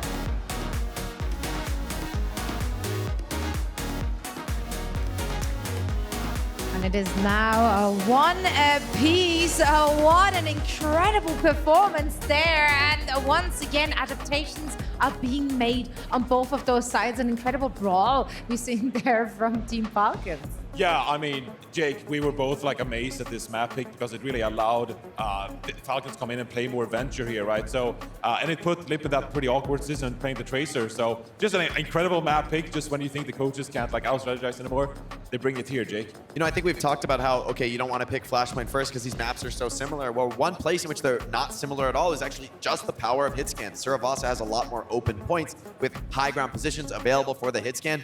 New Junk City has very few strong hit scan positions, especially that first point mid-fight. I mean, you're just so close range. It's really one of the best Venture maps, I think, in the pool right now. So not only do you deny Suravasa, been a consistent thorn in the side of Falcons, but you bring it to a map that already off the rip, Crazy Raccoon don't even attempt to play it again. They know it's not possible. They know it's not realistic. And honestly, a map like that is one that is going to be showing why Crazy Raccoon is forcing the Cassidy. I don't think they can win in a double flex Yeah, matchup. and this is now going to be the story as it kind of develops through this series where we're seeing Crazy Raccoons. They maybe want to shy away from that really brawl-heavy close-range stuff where you're seeing Falcons. They like to play a lot of Venture and Genji because that aids like this really close combat, right? And a new map like New Junk City, you get a lot of value out of those characters. But even going back to Oasis University, we saw Farah come out of Heesang, for example. Suddenly now you're seeing a team like Crazy Raccoon. They want to play far back. They want to play a Cassidy, create some distance to the Mauga. They want to play a Farah, obviously using verticality to create distance from that Mauga. And instead, you're using your Mauga to sit back and maybe have some sustain with the cardiac overdrive. And now, of course, when we went to a map like New Junk City, for example, that is when proper on the Genji and Stalker on the Venture, they can just maximize the value they're getting in these really close corridors. And if you're a Lip, you're forced over to this Tracer, like Jake just covered here, of course, like you're playing this Tracer and you can't really get close into these fights. There were multiple points here where Lip, he was like getting close into combat, but immediately, like he's taking so much poke damage that like recall is forced early. And at that point, like you can't even get through like a proper engage. Fielder swapped over to the Kiriko instead of the Baptiste. It's a much harder time to dive with these heroes. So brilliant map pick. And I think now we're starting to see two distinguished styles where Falcons, they want to engage close combat with brawl heroes like Genji and Venture, which we already knew. But now also Hisang, you know, shying away from this, wanted to play more like Echo, Pharah, and then Lip maybe wanted to sit more on Cassidy where map allows him to. Yeah, I think Lip's a great Tracer player, but this just shows how difficult the hero is to leverage in the matchup. With the Genji Venture, I feel, Tracer's great at pulling out resources, backing away, pulling out resources, backing away. But, Genji and Venture are so effective at sort of sub-tanking for the backline. I love this pick, though. That's finally you get Here to we see go. it. That's exactly what you wanted to see. Are we expecting the dive to come out of Crazy Raccoon now? I think this is going to be a Winston dive. This is a map where, I think it's really tough to make the Maga work. So much extreme high ground. So high that, even Venture isn't really going to be able to get there without using the dash. So I love this pick from Crazy Raccoon. I'm worried, though, because in a long series, we will be coming back to Maga Cross. We will, but for now, we're heading over to Gibraltar. Some Winton action in the books for us. Let's see what the teams have in store for us as we're heading on to map number 3. Thank you very much, Zoe. And oh boy, am I happy to load into this map. A little bit of classic Korean dive and a whole lot of Winton, I got a feeling. We were hoping we'd get a chance to see some Winton from these teams. And it's gonna feel so good to see Smurf on one of his signature hero picks. Smurf so well known for that Winston play, and even when this Winston has gotten a little bit of a rebuff, a little bit of a rework, still so good with it. But my eyes are also on the rest of this Team Falcons roster as they come out of this defensive spawn. Proper on the Widowmaker. Proper versus Lip in the Widow 1v1. Maybe in for a treat. We'll have to wait and see. Crazy Raccoons rolling out the gate. Lip locking the Widow. Oh, this is going to be a beautiful sight. Brig on a backline. Classic dive here for Falcons with the Tracer and the Winston. Little echo here from Crazy Raccoon. Not a bad pick to try to get around to that Ana and the Brig, but Proper's going to make that so difficult to do. If you peek your head out, if you're Hisang, could just come clean off. Now imagine Proper's just taking the classic Widow angle, just under the car wash here. Use the grapple to get away. Lip taking the high ground now, looking at blue box. Hoping that Proper's going to be right there. Yeah, there's no way. It's hard to hold blue box if you Widow if you don't have like very forward front line, back line as well. You have to have your support like right on top of you pretty much. Hisang just scared to poke his little head out. Bad choke point. Slowly but surely now, Crazy Raccoon making the way up. Dueling with Smurf right now on that Winston to take control of this high ground. He pops his head back up to try to deal with this back line. Good sleep onto Smurf. Should be able to get out of leaps. Actually hits his head. 47 HP, purple. He's got one. Oh, hello, Shu. What's up? Didn't expect that one. Not every day you see an Ana take out a Winston, that's for sure. But the cart stops there for Crazy Raccoon. They have to go back to the drawing board, come out of spawn with some options. Stalker has a pulse bomb already. Both of these Winstons having Primal Rage means that things can get a little bit chaotic in this next fight. But Fielder first to Nano. Good pick from Lip. Sights in 10%. Drop a little bit further behind here. Hisang trying to take control of blue box. And sent towards the duplication as well. Smurf's got a Primal Rage to kind of fall back on here, but doesn't want to use it right now at the very least. Good sleep on Smurf, but I think they got bashed. A little bit of a, countermeasure there. But it's just Stalker. It's all Stalker. Double pulse bomb kill. Chong has got Nano on the point. Not sure you're going to live to see another day, unfortunately. What a defense so far. Wow, just picture perfect almost. Really, one of the reasons why Korea has been so good at these dive competitions, they've got really good opposition to practice them into as well. The Crazy Raccoon having so much trouble to get through it, unless Lip is going to be able to open up with another pick. Double sights, but Lip in a better position right now. Bubble on the high ground. Oh, Proper. Look at disappointment in Lip's face there. Thought he could win the 1v1. Proper now taking on Jumbin, but little does he know, a Primal Rage is in the near future for this Winston. Oh, good sleep. Look at the collapse on the Winston. Oh, Jumbin does not get out of there alive. 4 players just jumping on that Winston. Even the rally was popped there for the bash.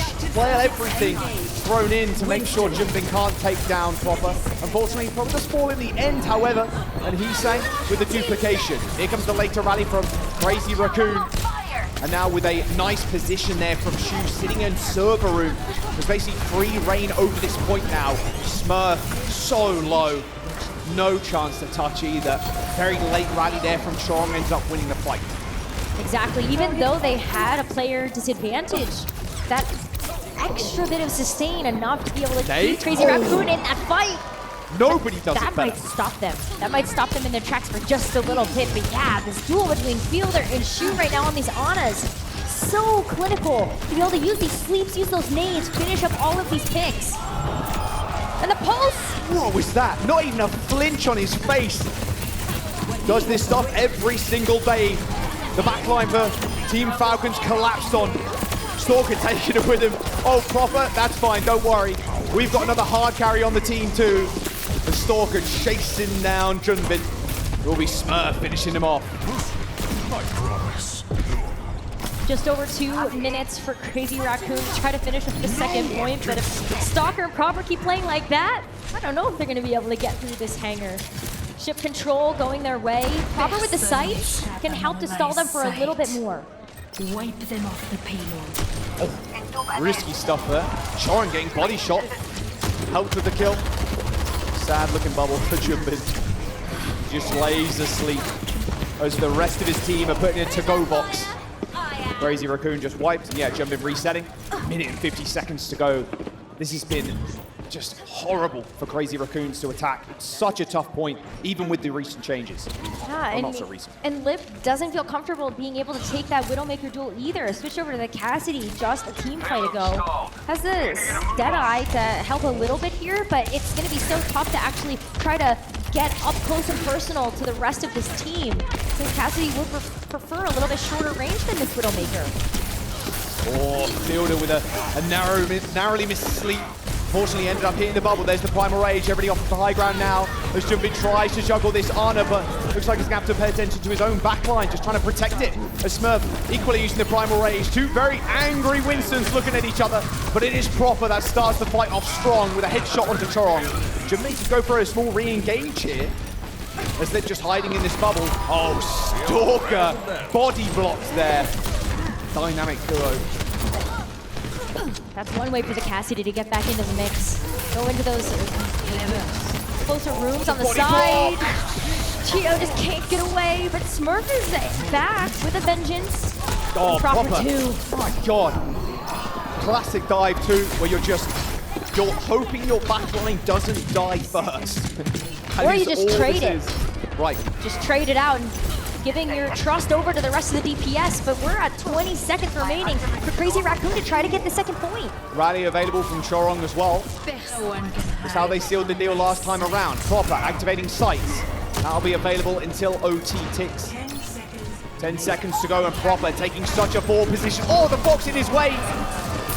Lip down, and Proper can just play here. Just be a nuisance. You have to deal with me, but the rest of your team are going to get annihilated. Jumbin finally finding the kill onto Proper, and Nana boost onto Smurf as he jumps to the back line. Dealing with this rally is going to be hard, but he's going to make a good job of it. An anti-nade actually landing onto Jumbin there, and here comes the later ult. Shu with the nano, spots the Tracer, Stalker forced to recall, but Jumbin waiting, lying for waiting. Hopefully he can secure the kill, but there's too many dashes on the Tracer and ends up getting away. A bubble for Jumbin there to heal up, all the way up to full HP as he props the Prime when Proper chase to spawn. It's OT once more as Crazy Raccoon, they're going to claim second. That later nano boost perfect and everything that the doctor had ordered for Crazy Raccoon on that second point. And eventually this Cassidy able to win out in all of these damage trades. But it comes down to this high ground setup here from Team Falcons. Wants to take that away, and the opportunity from Junbin to be able to steal that high ground. You can see Smurf set up there on that left-hand side. But Proper still on this Widowmaker, feeling impact. Able to make that for his team. Able to burst these bubbles pretty quickly too after a couple of these charged shots, but he is kind of a sitting duck if he doesn't have this grapple online. He's saying, not wanting to test him. Primal Rage from Smurf. Oh my word. A small little bouncy castle in there, pretty much. Juggling is gross. You wouldn't expect anything less from a champion.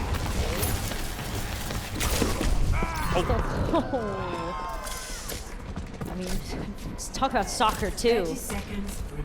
Now 30 seconds left for Crazy Raccoon. One more chance at being able to make any more progress on this card.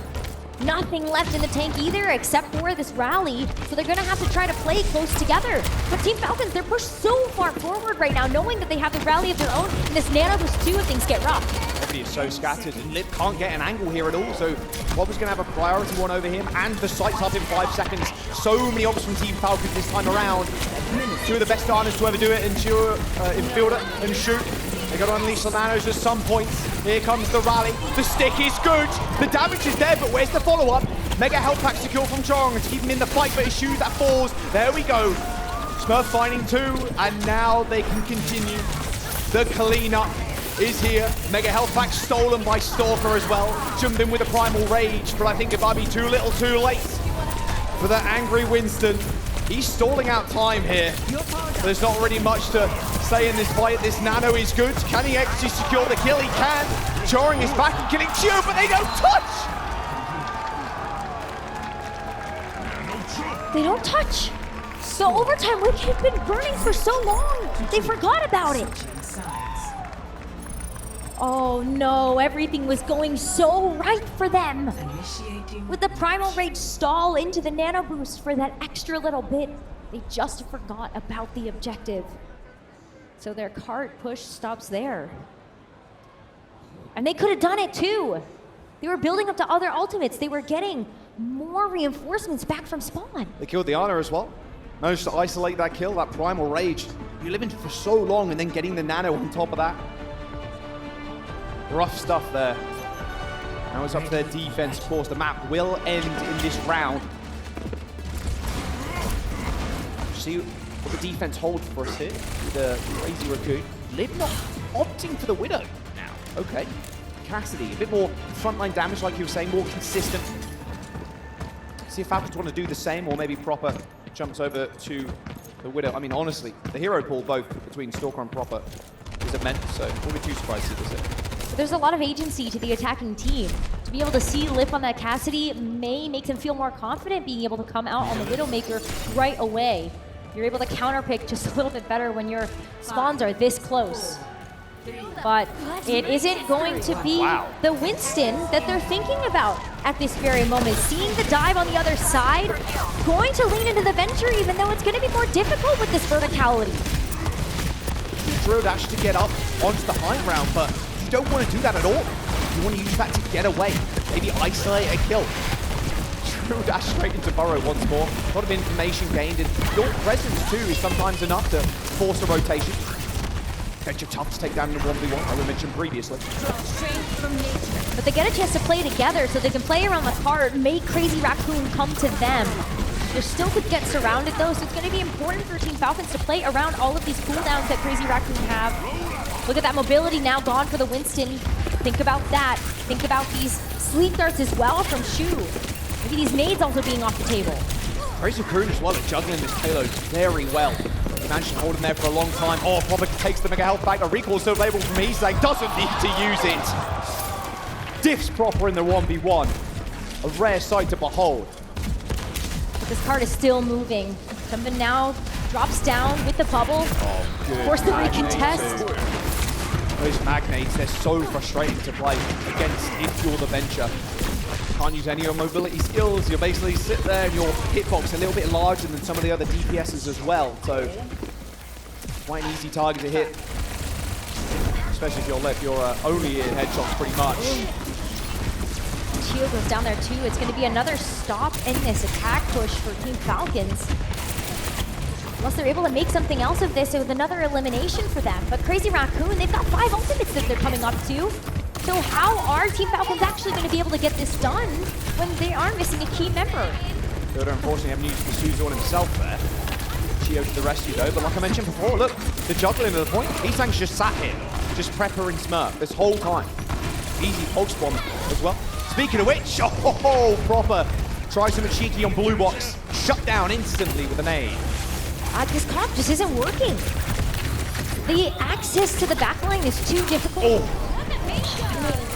Just look at how they're playing around this verticality too.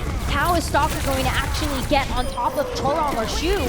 You can't. If you're playing around Blue Box, then this Venture doesn't have great access to get up there and harass you. I wonder if they're regretting their decision now and playing this comp. They've got a lot of ults, so they don't want to swap off. And with 1 minute and 30 seconds to go, it's a Hail Mary here. If they do throw everything in, end up swapping up, it's going to be, oh, it's not going to be pretty. They've got to win now. Sound barrier available for Chio here. Escorting Smurf. Oh, Stalker's out. That additional shielding there from using the abilities paying off. Still have a chance here. 1 minute left, at least they missed the pulse bomb. He's saying like it was going to go down to his own pulse bomb there. Rally on the high ground to counteract that rush. This Blue Box fight. Oh, goodbye. Lit pushed off the side of the high ground by Stalker. But luckily, they managed to follow it up with a couple of kills. Crazy Raccoon's defense. Impenetrable. So strong. And they've also been able to limit so many options that Team Falcons have in terms of being able to get this damage down. Proper just now switching over to the Widowmaker, and Stalker as well switching off the Venture to go to this Tracer. But it feels like it's too little too late. With 30 seconds left, Smurf has the cage, but where are you going to actually be able to land it? Who are you locking in there with you when everybody has the ability to just run away? Getting with the Primal Rage 2, just keeping Proper at bay right now. Jump onto the high ground, at least an attempt there to join the rest of their team, but you can see Smurf just jostling. It's so tough for him. You can't get up if you're out, you have to take that little hop. And Proper is in the most unfair 1v1 in history. Nice headshot onto Jumbin, forces the bubble at least. Pulse bomb is going to get Suzu. So Team Falcons, well, they put the cage down, but they still need to deal with Jumbin. Primal Rage available. Chorong and Shu just need to survive. Nano boost and the rally in their sights. And with Chio dead, that's a whole lot less healing available. Jumbin rejoins the fight as so does Shu. Oh, this push from Team Falcons, it's all falling apart. Crazy Raccoon. They say you play rush, we play dive. Jobs are good in. They take the lead in the series, 2-1. What a scary dive team. And I mean, we knew that heading into this all stage long. That has been the composition they've just been so dominant on. Not that Team Falcons is not a good dive team themselves, probably a scary opposition for any other team which made it to DreamHack Dallas.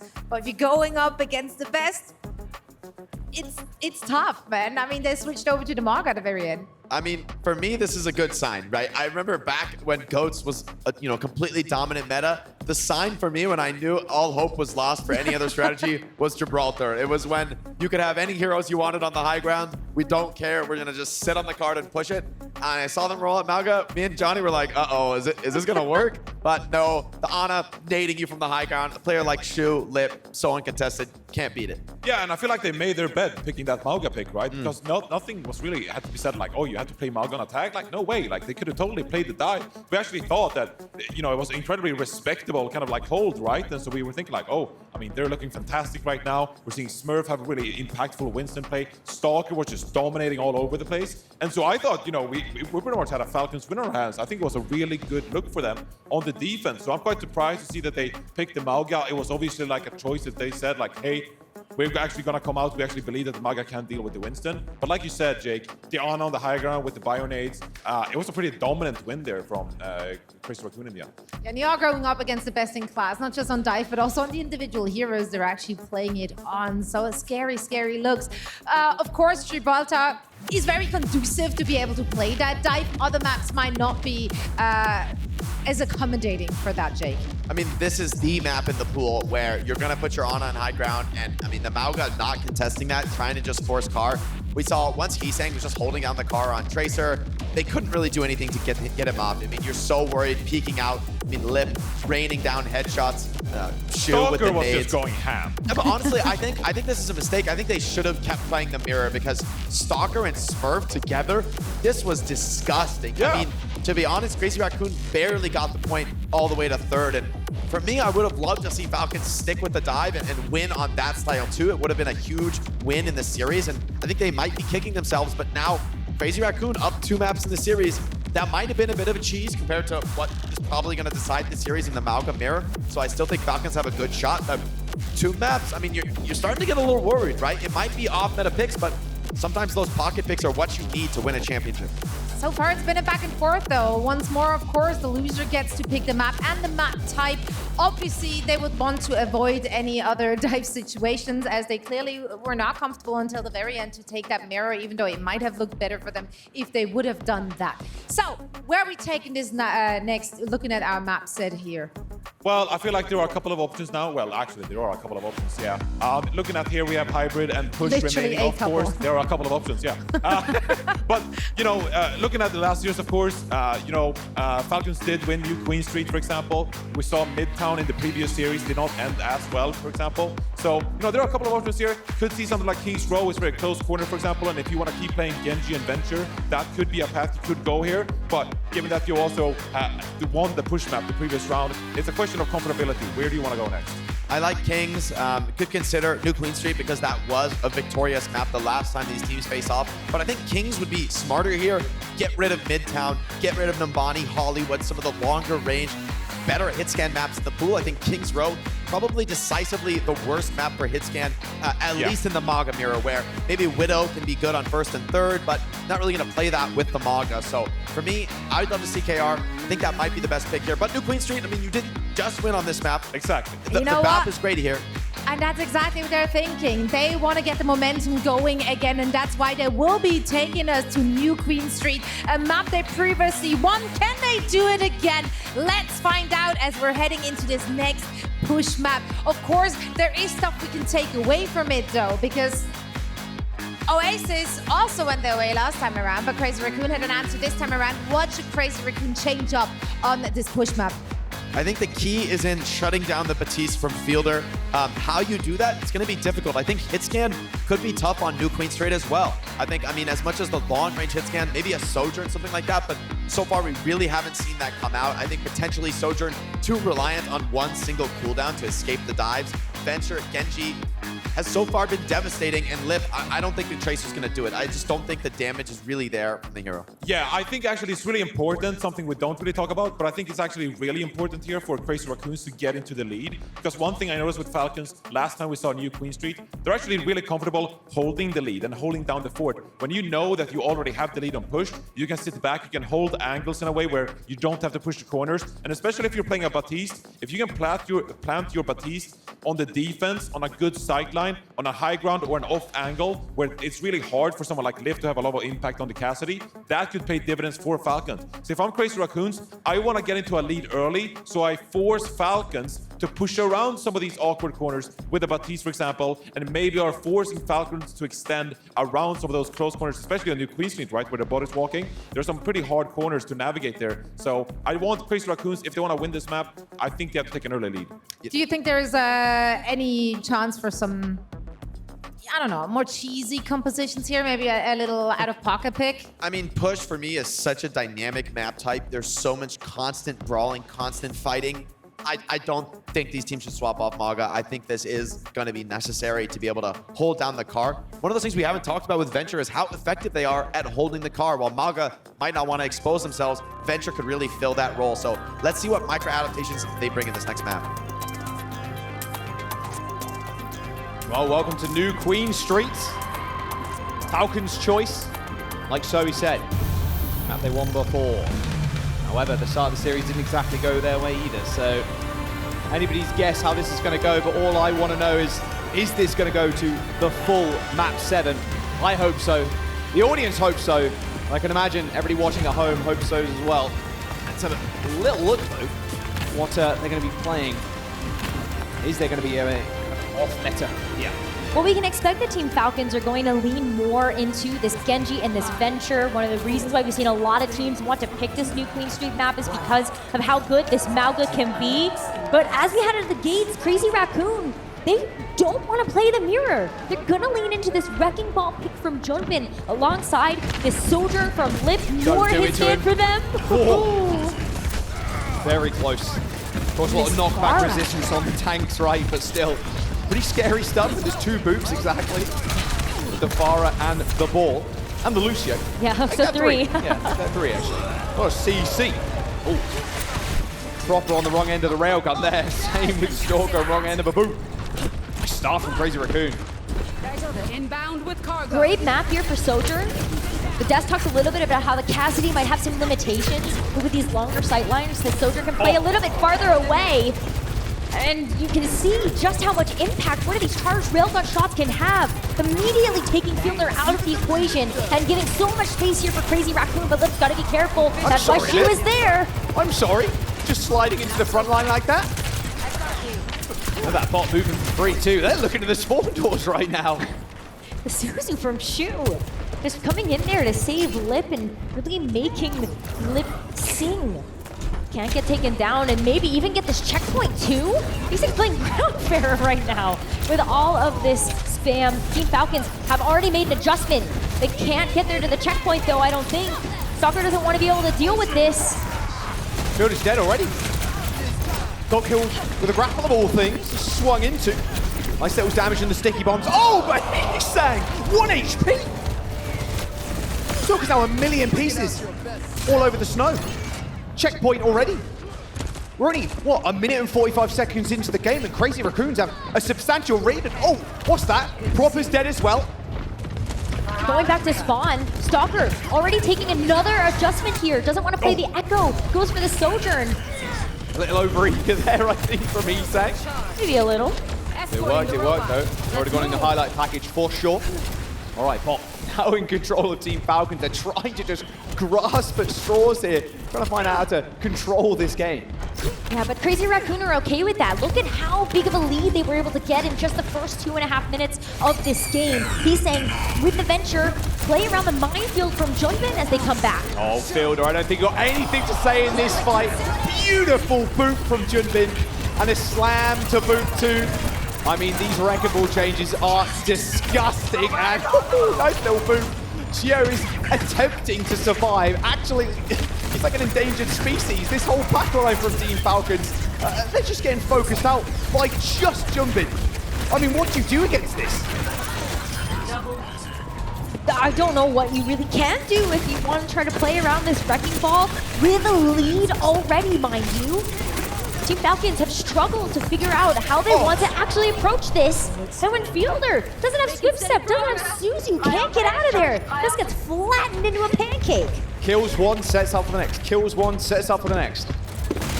Playing pinball back there. Proper. Don't test him. All right, here he comes. Here's the little mini. This ends now. Here comes another deadly ultimate, that being Lip's railgun. Oh, slide straight out of the cage too. Yeah, unfortunately that's a giant shield. Your aim's pretty sick, Lip, but I'm not sure it penetrates surfaces like that. The Crazy Raccoon are still playing from this advantageous position. They've got a huge meter reach lead still, and even extending that in these last couple of fights. While they get picked off here and Team Falcons get a chance to take control, they have yet to win a clean team fight. They are pinging the ball, and the ping is in the skybox, like attached to one of the buildings. It's absurd. Mines as well again for Junbin. Slam, tectonic shock, a lot of CC. Exactly, and a way to change the architecture of the map so you're playing into their own hands. Sooner Rush 2 to maybe layer over where you expect them to go after you drop those ults. Oh, what do Proper and Short have to say about this? Suzu stops the slam damage coming in. Here comes the overclock. Junbin finally killed off. It took them a long time, but they finally managed to do it. Somewhat moving in their favor now. They try and find these exit kills. Team Falcons finally finding their footing in this map. Took them about half of the time being to do it though, but they are starting to work towards that first checkpoint for themselves. A lot of ultimates for them to work with too. The sound barrier from Chio would be really nice to have, even just as over health heal with this tectonic shock. Oh, there's one art fielder's already dead. Can't rely on the Kitsune Rush any longer without your Kiriko. Chio is beating in the skies. But Crazy Raccoon, they're just gonna walk over Team Falcons. They have no answers to Crazy Raccoon's comp. We gotta move. 50 meters to 83. Obviously the checkpoint as well for Crazy Raccoon right now, and they've got double support ult for this next fight. Yeah, the beat was just too late to be able to save fielder there. You have the Kitsune rush for this next one, but pairing it with what, essentially? Jimbin's ready. Wants to be able to... They can't see him. No. Can't see him. You He's just vibing up there. Little Christmas ornament. Slam straight back down. Stalker almost didn't get the bar off there. Chio's the target for Jimbin. Here comes the beat. What's scarier than Jimbin's Wrecking Ball? Jimbin's Wrecking Ball with 1200 HP. Proper. Just turned into DNA. Crazy Raccoon running away with this with the team kill. This is looking too easy. This is not looking like the Team Falcons we saw earlier. They just haven't had a chance to figure out how to deal with this, and it's almost becoming too late. Stalker, oh, he's picked 4 different DPS heroes now to try to figure out how to counter this. Back on the venture. But this is almost a full completion for Crazy Raccoon. They got the cage, but can they actually get it off this time around? Who are they gonna hit? Too much mobility on the side of Crazy Raccoon to really feel like you're gonna have a chance. Isang needs help and Jimbin to the rescue. Slams down to make sure they get out alive. Cage available from Swerve. Spots Lip, grabs 2. Pulse bomb in hand to Proper as well. Might not even need it for the kill onto Lip. Nice little burrow kill there from Stalker as they eventually once again gain control of the box. But they're 57 meters away from the lead and Jimbin is flying through the air. He's gonna get away. Not sure Proper, well, maybe, I mean, 200 HP, Proper's got a pulse bomb too, but doesn't want to really engage on that kill at all. He has to join the rest of his team, otherwise his team are gonna get run over in the front line. And he can't overextend because who knows who's waiting in the wings for him. The burrow into the front line, okay, Lip, dead. A nice chase there, but Fielder ends up going down to a boot from Chorong. Stalker taking to this little cafe room here, but a swift step from Shoot to get out of there. This little burrow didn't really go all of anywhere there, Stalker just hit the frame of the window. Uh-oh, and yeah, Lips in spawn, buddy, by the way. Remember when you killed that guy? Yeah, he's back. Proper with the pulse bomb, trying to chase down Shoot. There's the Suzu already used, as well as the swift step.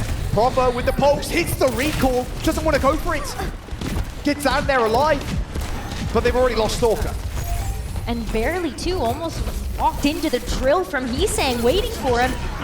This Kitsune Rusher Shoot 2 is about to be so deadly. Sound barriers coming out from both sides. Slam from the skies from Junbin. Just pushing the back Smurf right now. Chio down to Lip. Proper trying to chase Junbin away. I mean, look, he's only trying to get Smurf out of there. He's trying to help. But there's nothing that can help Team Falcons right now. Hisang 2 trying to push away the DPS and the supports. What a late kill onto Fielder 2. 2 minutes to go. Forward spawns achieved again from Crazy Raccoon. And Crazy Raccoon are so happy to have all of these fights be 1v1s, 1v2s. The longer these fights extend, the better they're able to win this fight and this map. And with this overclock approaching these spawn doors, where can Team Falcons hide from this? Might just end right here, right now. If Lip's got anything to say about it. Cage available from Smurf, but look how low he is, and there's no one to pin down. A good disengage there by Crazy Raccoon, spotting that Fielder using that Kitsune rush. Rolling in, rolling out. Here comes the charge. Smurf trying to lock people in, but everybody just dashes away. There's too much mobility. He finds one. It's actually Hisang. Burrows up straight into Smurf's LOS. And an easy ultimate, but with only a minute to go. It's a Mount Vesuvius level mountain they're going to have to climb now, because 50 meters and not even the checkpoint. You can stall out here if you're Crazy Raccoons. You really can, and with the minefields too, it might even just be able to pressure everybody off of point. Sub 1 minute territory, back over into their territory. But Team Falcons, they gotta get something done here with this tectonic shock from Stalker. Crazy Raccoon, they just keep pushing the aggression. Well, they are perma-stalling the bot right now as Hisang. And then here comes the mines. Quickly dealt with though by Stalker, you can see. Doing a bit of cleanup. That's all, like no damage on the enemy team. Speaking of which, Hisang hits the burrow, has to. Stalker's chasing him. True to his namesake. Getting on top of Hisang, or at least trying to. Tectonic shock, not finding too much there from Hisang either. Kitsune rush might just be the end of it all though, as Team Falcons only have 15 seconds to go to try and take the lead. Smurf is already down, a pulse bomb on the floor, but no, Isu's doing a beat. We'll see them through this fight, surely. Lip on the high ground on this bus. They spot Stalker in his sights. And Stalker just eradicated. Overtime in session as Crazy Raccoons are going to close this one out. There's only one person left. It's the superstar proper, but he is snuffed out. Crazy Raccoon. They're looking at match point in this series. It's only Smurf left, but there's almost no hope. A 3-1 lead now for Crazy Raccoon. Team Falcons confused at what just happened. Confused at yet another tank pick that caught them by surprise. Wrecking Ball on a map that we see a lot of Mauga from, able to get the job done for Crazy Raccoon and get them to this match point scenario. What a wild ride we have been on here in the grand finals of DreamHack Dallas. They're showing us everything here, taking a page out of Reinforce's book. Your ball didn't quite succeed in show match. Looks like they got a better read though. I mean, New Queen Street, if there was a map designed for Wrecking Ball, this would be the map, but I don't think anyone expected to see that composition come out in this grand finals. I mean, it's an amazing call. They come out to that early lead, and then they can just protect that lead on push. But like, pulling out Wrecking Ball, Junbin is the best Wrecking Ball in the world, and the way he just navigated that map, that was brilliance right there, in the ways that like no one else in the world can do. You look so happy. This Jake. is What is happening? Junbin's revenge, man. He is coming out swinging on the ball, and we talked so much about flexibility. We've talked so much about these DPS counter picks. It's going to decide this series. I don't think anybody saw ball coming except Junbin did, you know, and the confidence, the faith. You see why this team has played ball time and time again, and I thought, oh, it can't work. It's not consistent. You can't find the way, but without Junbin doing miracles on the Wrecking Ball, I don't think you could bring out Lip Sojourn. I'm not sure you could win this map in the mirror, but it's Junbin's ball just absolutely taking over, doing different things on this hero. I mean, you were saying it during the map as well. There's like, there's just so much chaos in the map. You thought you had this pretty predetermined Mauga matchup, and then the chaos that Junbin brings. Now you have a Sojourn as well that just, you know, Lip is popping off, the best hitscan player in the world. He can navigate with the slide, go aggressive, flanking overclocks. Like, it's just so much to deal with. It's overwhelming for Falcons. That it was just an amazing pick by Crazy Raccoon. I am just floored by like the level of strategic depth. And this is coming out of Junbin, who, again, not that much stage experience. He doesn't have a ton of experience in these grand finals matchups, right? And to just bring out heroes like Roadhog, like Wrecking Ball, just about to I am touch just on it. amazed at the level of play we're seeing from him. Honestly, after just those last few maps, if you want to really consider an MVP candidate, I mean, Junbin is putting in the work. good. He's putting himself into that discussion. What a crazy performance on the variety of heroes. And also it goes to show how much depth there actually is to Crazy Raccoon. They're showing us so much variation, so many very specific compositions, clearly designed for those maps and for this opponent. They came into that upper bracket final thinking, you know what, we've got to win with the Mauga. We can make it work with Lip on the Cassidy. Getting shut down there, though, I think Junbin's ball, this is not a prepared strategy. I promise you, Crazy Raccoon did not think this was going to be it. This is desperation. But to be in desperation and still find place like this on the ball, still locked in with Lip, turning proper to pink mist time and time again, that was just a disgusting map of New Queen Street. Johnny, now of course only Hybrid is left as a mode. They still get to pick the map. Which of those would you consider the least diving?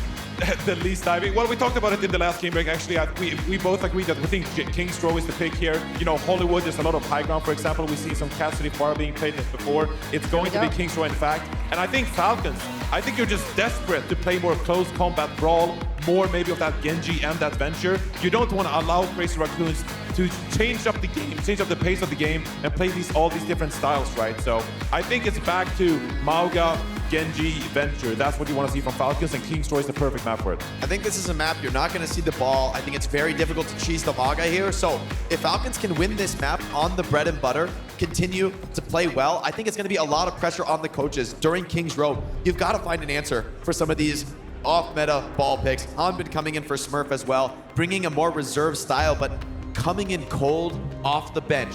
Crazy Raccoons, series point, I mean, Cold off the bench, though. There's no tougher test. That's a good thing to talk about here. Johnny, we discussed this already with our guests. Yay or nay? How are you feeling about cold off the bench, Hanbin? Well, I was never on the bench because we didn't have subs back in my day, so I can't comment on that directly. But it is an interesting change-up. I mean, we saw, for example, in the previous series, SSG, they came down to King's Row as well, and they opted to play some more Sigma. There is some high ground, especially on that first point. It's a bit of a, I don't want to say it's desperation just yet because these guys are so calculated. They obviously have a plan going into this one. but it is telling that they're not leaving Smurf in. Maybe they have something that isn't Mauga in the cards here. Maybe there is some composition they're thinking they can maybe beat out Crazy Raccoon here with. So you see it as well on your screens. Crazy Raccoon undefeated on hybrid against Falcons, 3-0. But if both teams have shown us anything, is that none of these stats matter because they just keep on flipping it on its tail. Yeah, I don't know if this is a question of preparation. At this point, this is a battle of wills. I think bringing Hanbin in is a way to change the style up, even if you continue playing the Mauga, which honestly I expect from Falcons. I think Hanbin brings a different, more measured style. Less aggressive, less all in your face. I think Hanbin can bring maybe slowing that tempo down, maybe responding to some of these dives a little more tactically. He's got the hero picks as well.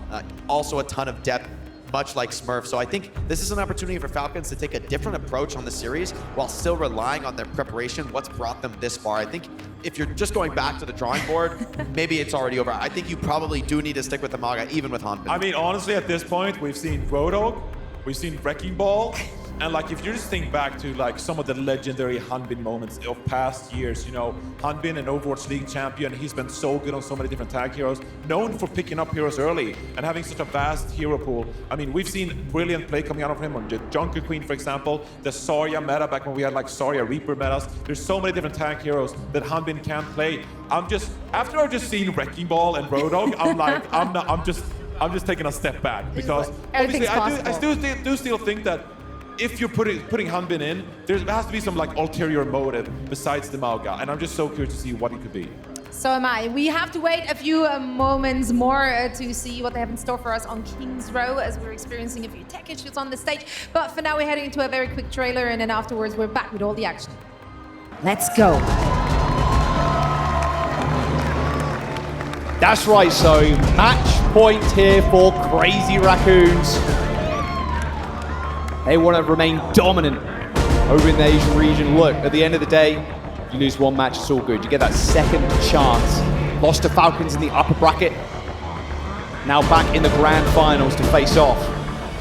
Kings Row's the map, Falcons' choice. Falcons got their work cut out for them. They have yet to beat Crazy Raccoon on a hybrid choice. Falling to them 3 times in a row, Eichenwald, Hollywood, and Midtown. Kings Row being their pick of poison. The only one left in the map pool that they don't have to play the dive on. Could have picked Numbani, but it is going to be Kings Row as Team Falcons. They get ready to go on this attack and see if they can make some magic happen. It's going to be the Mauga here. Deal with potentially his dive on Crazy Raccoon's defense. Dive on the defense versus what you've got to expect. Crazy Raccoons know that Team Falcons are going to run in that Mauga. They're thinking about it though. Take a look at Hanbin waiting very patiently, figuring out how to tactically approach this. With Crazy Raccoon set up on this dive, they are so spread out. Where are Team Falcons going to really put their emphasis first? Yeah, you said to me in the break, Rose, you said, well, if we do go to King's Row, it will be Hisang on the far, and that's exactly what we're getting here. And yeah, exactly that, proper, having an angle to actually shoot the Farah, almost impossible.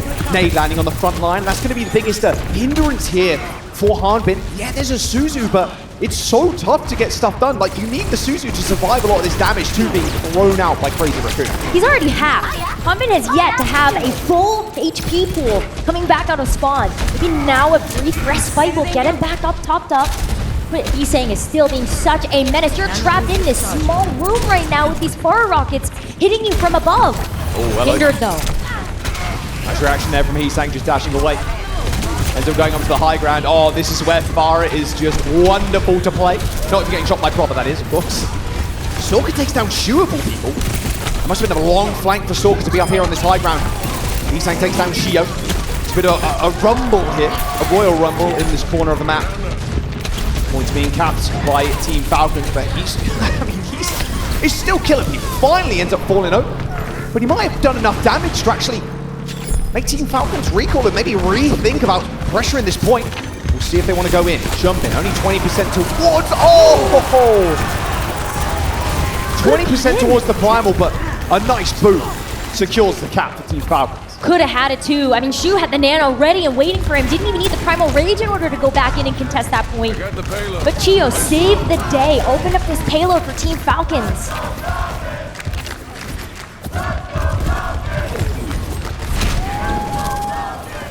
barrage available for Heesang. Perfect spot to use it as well. You're standing on the high ground, right, or in the skybox almost. That barrage is going to be deadly. Proper switch over to the Echo, though. A little bit more of an aerial unit to try to deal with Heesang's Pharah. Pulse one from Sorka went wide. Heard the explosion with no kills. Fielder in trouble, though. Used Suzu on himself, and look at that push from Heesang. Him and Chorong just teaming up there, using that rally to pin Shio in the bookstore. Making sure he returns his library books on time.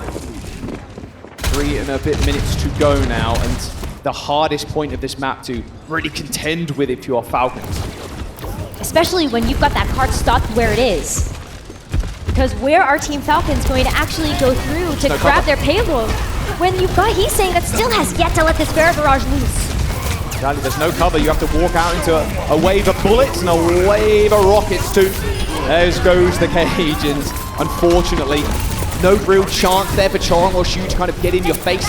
They're way too far away. They don't want to be in the front line, so that cage, they 3-kill.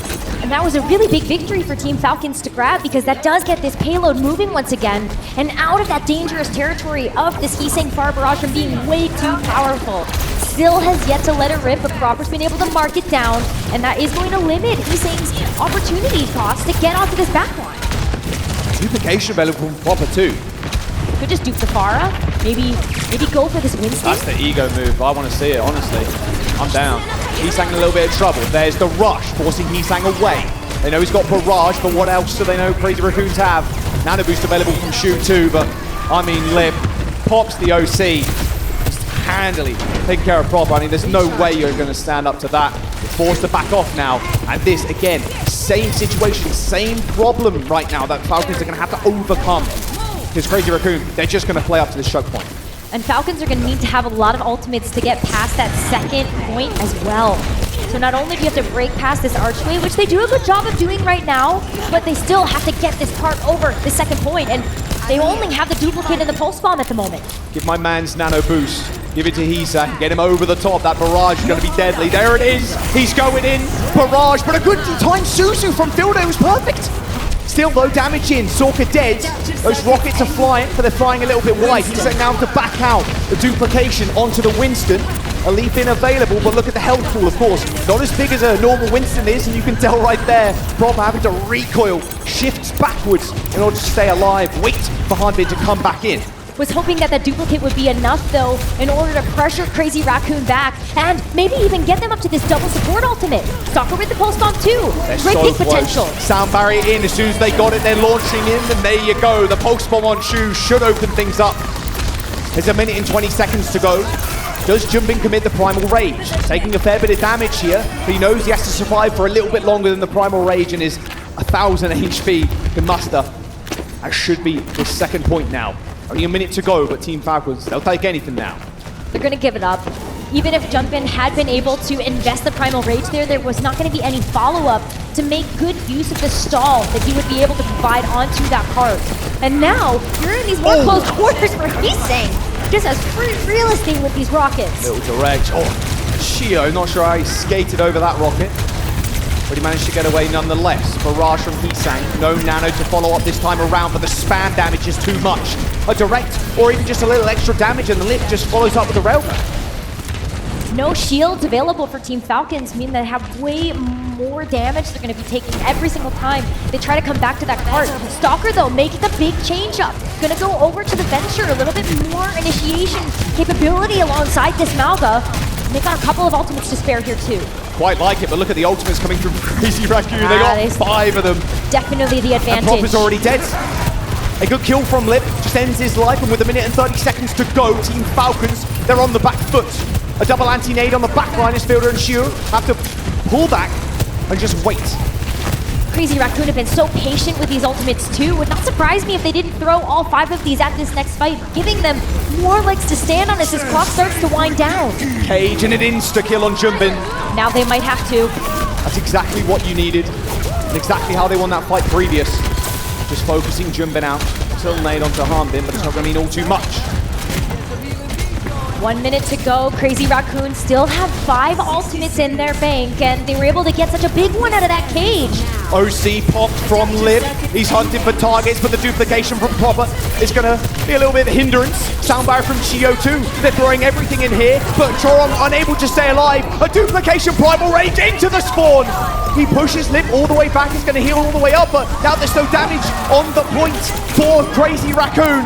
And Proper's got him out and done it. Still a little bit of meterage for this cart to go. Choron coming back out with this break, but this Winston is going to be the biggest saving grace here for Crazy Raccoon. Saying, oh, and he can't even get it off. Hanbin takes him down. The cardiac overdrive should just see them through this. Proper leveling up for Team Falcons. A tectonic shock also available. Shu, the focus now, ends up going down to Hanbin, and now they can focus down the Winston. Nothing much left, but they want overtime. And with 5 seconds, 3, 2, the recall from the Tracer, 1, and they get it!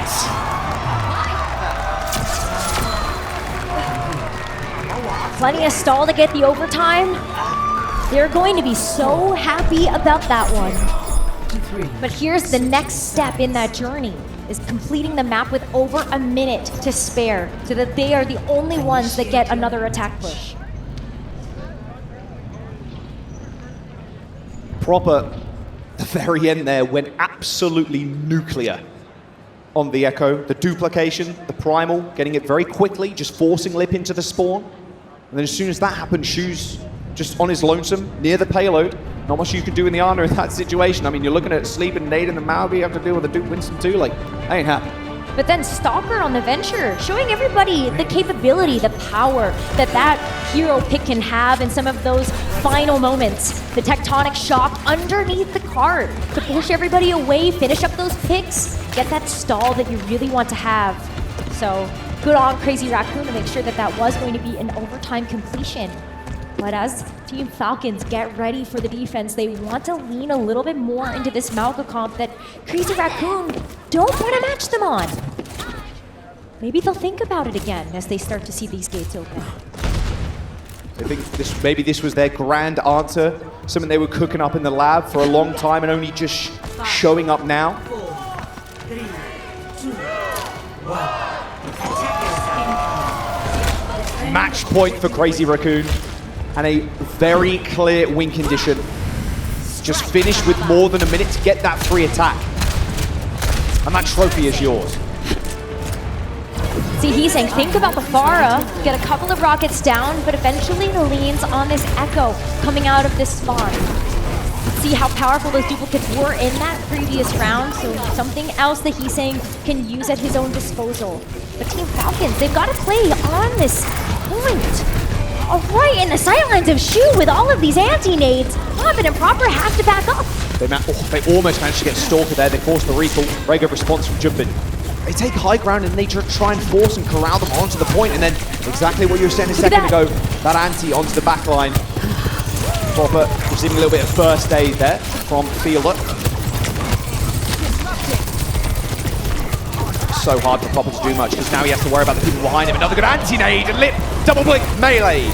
Proper down. 4v5 now, shooting a little bit of trouble, but you got a bodyguard, and it is Junbin. There's no way he's going to let you fall. And now they're getting time on the points. They've got the nano boost already? With this pulse bomb too? Surely this is going to be Crazy Raccoon's point. I'm sure if Stalker has a way to get out of there. Good Suzu, rush. In response to the payload being capped. And there's the kill onto Heesang. Oh, the stick was dirty from Stalker.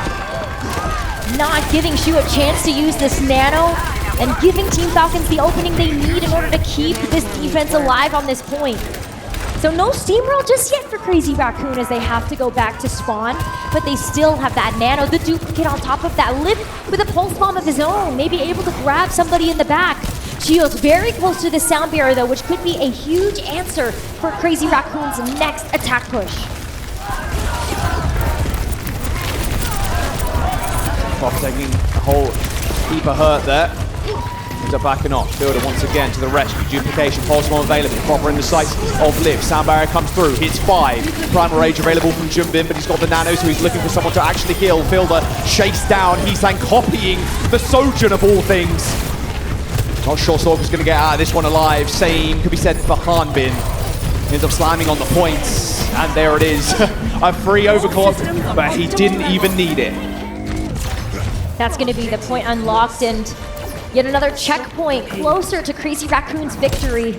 3 minutes and 50 seconds in this time bank as that payload starts to get moving. And he's saying, switching off of the Echo to go over to the Pharah. This Pharah has been so good, especially with these choke points, that you get to spam those rockets down. So hoping that that's going to be the big difference maker to keep this push alive, keep this time bank healthy as they enter into the third point. Look how much spam they're taking already. Can't even hold that archway. Nade onto Harbin was good. A lot of peppering damage. Okay, now they decide to take point and march on forward. Oh, Suzu used though. This might be the go time for Crazy Raccoon right now. Harbin stuck on the side, charges straight back to the rest of his team. Somehow manages to make it out, but a nade followed him. Perfectly timed by Shu. Can't use the cage there either, so Team Falcons have no choice except to try to back up as Jumpin gets up in their faces. Another nade, Hail Mary from Shu, providing an opening for Jumpin to go in with this primal rage. Jumpin adding insult to injury there, proper sliding away, or at least trying to, was just caught up against that wall. The ultimate bank advantage though for Team Falcons. It's going to be really tough for Crazy Raccoon. If they can just keep up picks like this though, maybe it's not so big of a deal. But Prop's just dead. There's the cage. They're in a little bit of trouble, but lays down that Suzu, helping Harbin out. Payload's still moving, and Heesang is in trouble. Disruptor shot mixed with the cage. No escaping that. That pick was super important, but Crazy Raccoon lacked the opportunity to be able to go for some of these bigger picks with no ultimates to spare. They're going to try and stagger too. You saw a lot of them just ignored Shu there. They were thinking maybe we can get this stagger. Burn some of that time bank down. They were focusing everybody else, but wasn't to be. They ended up finishing off quite quickly, and Crazy Raccoons, okay, now they're deciding Malga's the play. They want to play the mirror. They had the opportunity for this barrage to maybe push this payload over that second checkpoint, but Stalker saw that pick, knows kind of how to deal with this as you see them Palka in his sights. But minute 45, the stall's been good. Team Falcons, they are actually keeping Crazy Raccoon at bay so far. Barrage is available too from Heesang. Getting a good angle here is going to be quite hard unless he gets onto the high ground here. Oh, and the overclock. Oh, but the nano boost straight towards Proper. I heard the Suzu go off, making sure Proper stays alive, as well as that sound barrier that comes in. Nano boost, rally, they're all gone. Crazy Raccoons going back to spawn. This is only a minute and 20 seconds to go. They're losing their opportunity here to be the only team with an attack push. If they're even able to make it to this third and final point, we're going to see a big change up here from Crazy Raccoon too, as he's saying, yet another hero in his pool going over to the Genji. As we see Team Falcons do the same. It's going to be Genji versus Genji, proper on this Sojourn. And with less than 60 seconds to go, Crazy Raccoon, they've got to make sure that this payload is going to be over on the second point. Builder's going to play safe here, needs to get this rush online. Harbin getting healed up, but the first kill actually going on to Jumpin. They end up trading Malgus, but Fielder's still with the ult advantage here. Doesn't really want to peek lit, but I don't think anybody else does. Proper not quite just scared though, as he takes down Chorong. They don't even need to use the rush here. Patience is a hunter's best virtue, and Fielder showing it with ease. I mean, Falcons right now with 20 seconds to go. Rose, they need to get a regroup in. And he's so low. And with this Kitsune rush, how do you approach this card now if you're Raccoon? Stalker's going to hit these resets if they're not careful. He's already found one. He's found another. 10 seconds now for Falcons to hold on to this point. And they're going to push the issue as well. I mean, the cage is available. He can just lock anybody in he chooses. Shu's already down. The charge in onto the point. Oh, where are you going, Jumpin? I think we're going to another map.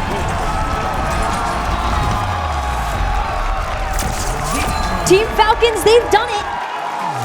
They have had trouble against Crazy Raccoon 3 times in a row, unable to break the curse of beating them on a hybrid map, but they do it here on Kings Row to keep themselves in this series. And we're going to another map.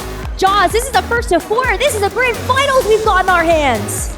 Map number 7 on the horizon. I'm waiting for it. Falcons find the win on Kings Row. We're loading into a new map in just a moment.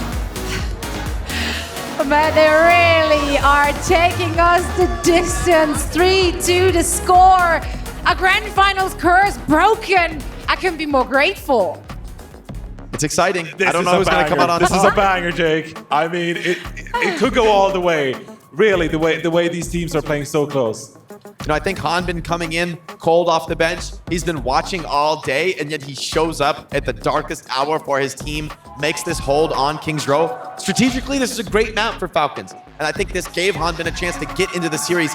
I think they should leave Hanbin in. We'll see where we go. It could depend. I mean, there's an opportunity here for Crazy Raccoon to bring out something like an Ilios. You talked about that backstage there. So I'm really curious to see where they go. The crowd is fired up. It looks like Hanbin is actually packing up, though, if I'm looking back. All smiles, though. Getting the credit that is due. I mean, the crowd loves Hanbin, of course. Plays for the Absolutely. Dallas Fuel, of course. So here in Dallas, he has plenty of fans and, you know, bringing it back here for Falcons. But really, if we take a time to review on that map as well, going into it, we said this is a really good hybrid map for Falcons, the way they're trying to play this game. And you saw the Crazy Raccoons. I mean, they were pushing the limits with their counter picks here. They were really trying. And ultimately, you know, they couldn't force these weird heroes. And instead it was Falcons who looked pretty dominant throughout with their damage players, Jake. Yeah, I think Stalker has been a player I've been watching all series, and when this guy comes out on Tracer, I mean, he just is unstoppable, right? Like, Shu is a monster on the Ana, and yet only a true predator can be hunting players like Shu down. Stalker's Tracer is where I really first grew to respect him and his incredible potential as a player. It's been his flexibility that's enabled the Falcons throughout this series, but sometimes you just gotta bring out the big guns, and the Tracer is just that when it comes to Stalker. I know this is like a weird random throwback right now, but I'm having like flashbacks to like Prophet and Stalker Soul Dynasty lineups right now. And now we have this amazing grand final where Stalker, he is now in this position to play the Tracer in a grand final like Prophet used to do in the past. This has been an incredible matchup so far. And it does feel like Falcons, they regained some control, some momentum in that. But I do think that was pretty much tied to that pick. Kings Row being such a powerful kick. And now map pick is back in Crazy Raccoon's favor, and they have so many possibilities now for what they want to do next. That's exactly it, because if you paid attention, obviously, now everything is back open again. They Except can't the ones they play the played. same maps again that we've already seen, but same map types. So that opens up a whole world of possibilities. It's a very powerful map pick, but you've got to use it wisely, right? Because this is your best shot. Yeah. You know, and one thing I think is interesting is even if we do go to a dive mirror, Falcons looked strong on the dive. Stalker and Smurf together on the Winston Tracer. That is a seriously dangerous duo. And so even if we do go to a dive map, I think this series is still very much in contention. All bets are off when it comes to who's going to win this. And I told you during Kings Row, you asked me, what map do you think we're going to if Falcons win this one? And I said Ilios. I think Ilios would be the clear choice here for this team, because you don't want to force... there's a lot of maps in the pool where you could cater to what we've seen from Crazy Raccoons, where you could bring out the Farah, for example, where you could get some long-range hit scan from Lip, for example. But Ilios really opened things up. That is why both these Asian teams are so favored on the Ilios in the first place. They're extremely good on the dive heroes, and now I think Ilios could be a really good choice. Apart from that, Jake, I'm not sure where really Crazy Raccoons would want to bring it besides Ilios. I think there's a lot of options in the pool, but I like Ilios. I think that, for me, is the most interesting pick. Suravasa, though, remember how strong that's been. Looks like Ilios, though, will be the pick. So we're going to a dive matchup. I think this is still in very much contention. I mean, Crazy Raccoon have been the team that wants to play dive, but remember, Falcons... Gibraltar. Yeah, they played Mauga, and I think they've learned their lesson. On the true dive maps, I think they will be forcing the mirror. However, it's also a map with tons of cheesing potential. You know, we've seen teams go Rhine on Lighthouse, just hold down the point. We've seen Mauga come out on Ruins, and so I still think there's a lot of strategic depth. This is the final test for Falcons. They have to pass it to stay alive in the series as Crazy Raccoon hungers to finish it. I would say this to build up some hype. I think this is Crazy Raccoon's best chance at sealing the grand finals. If we go to map 7, I think the next map possible is going to be even better for Falcons. If Crazy Raccoons want to close out this grand finals, I think their best bet is right here on Ilios. I mean, win or loss, like teams have made those maps look very, very close. I love that this is such a competitive final that we get to see. We do have a substitution once more. Of course, we already alluded to it. Hanbin packed up. Smurf is back in the mix. I love that Hanbin got a shot as well on quote-unquote home turf. Not really, but kind of, but not really. In Dallas, yeah. Yeah, but you know, like it's a bit of a throwback here. So yeah, obviously the fans were very hyped up about it. Smurf, he's been performing phenomenally for this team though. So it's not like he's gonna struggle here, as you said. They're fired up. They're ready to take this, and they're coming in confident by picking Ilios, knowing that they might be facing off against Dive now. I want to see the Smurf Stalker, Winston Tracer Dive duo. I think we got to end this with some good, honest Overwatch. Or for Falcons' sake, rather, maybe not end it. Maybe keep their dreams alive. Give themselves a road back to a ultimate map 7 here. Ilios, so much pressure on these teams. Such an unconventional map. One of the weirdest in the control pool. So definitely going to really put the test on these teams. What sort of innovative strategies do they come up with? I think we're way past the point of preparation, Johnny. I think we're well into the territory of improvisation. And that's where the veterancy, the experience on these teams really comes into play. And there is 2 players that we haven't really talked too much about on the Falcons so far. I think that Chio and Fielder could come in real clutch right now. I think on Gibraltar we saw especially, we talked up Stalker, we talked about Smurf, you know, looked really good holding down the fort in the front lines and in the kill feed. But Chio and Fielder, they have such insane chemistry in the backline. And going to a map like Ilios, they could come in clutch, especially, you know, you go up against Shu, we got Fielder versus Shu right here. This is going to be one of the duel for the ages. But this is a great map for the Falcon support players to step up and have their time in the sun.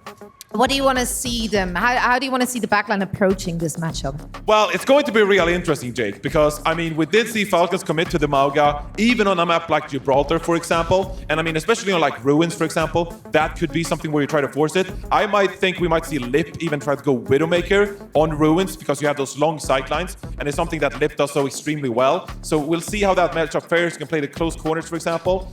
I think it's going to be real tough, but I feel like Falcons maybe learned their lesson, could be good in the dive. I think we're in for a crazy one. All 3 maps very, very distinct on Ilios, favor very different strategies. So even winning 1 round does not seal the deal here. You've got to close things out. Let's see if they can take it the distance or not. Can Falcons tie up the series? Let's find out on map number 6 in 8, 7, 6.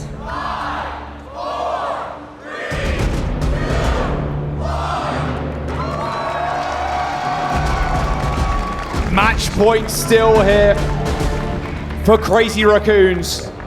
Hanbin comes in off the bench cold, wins a map, subs straight back out.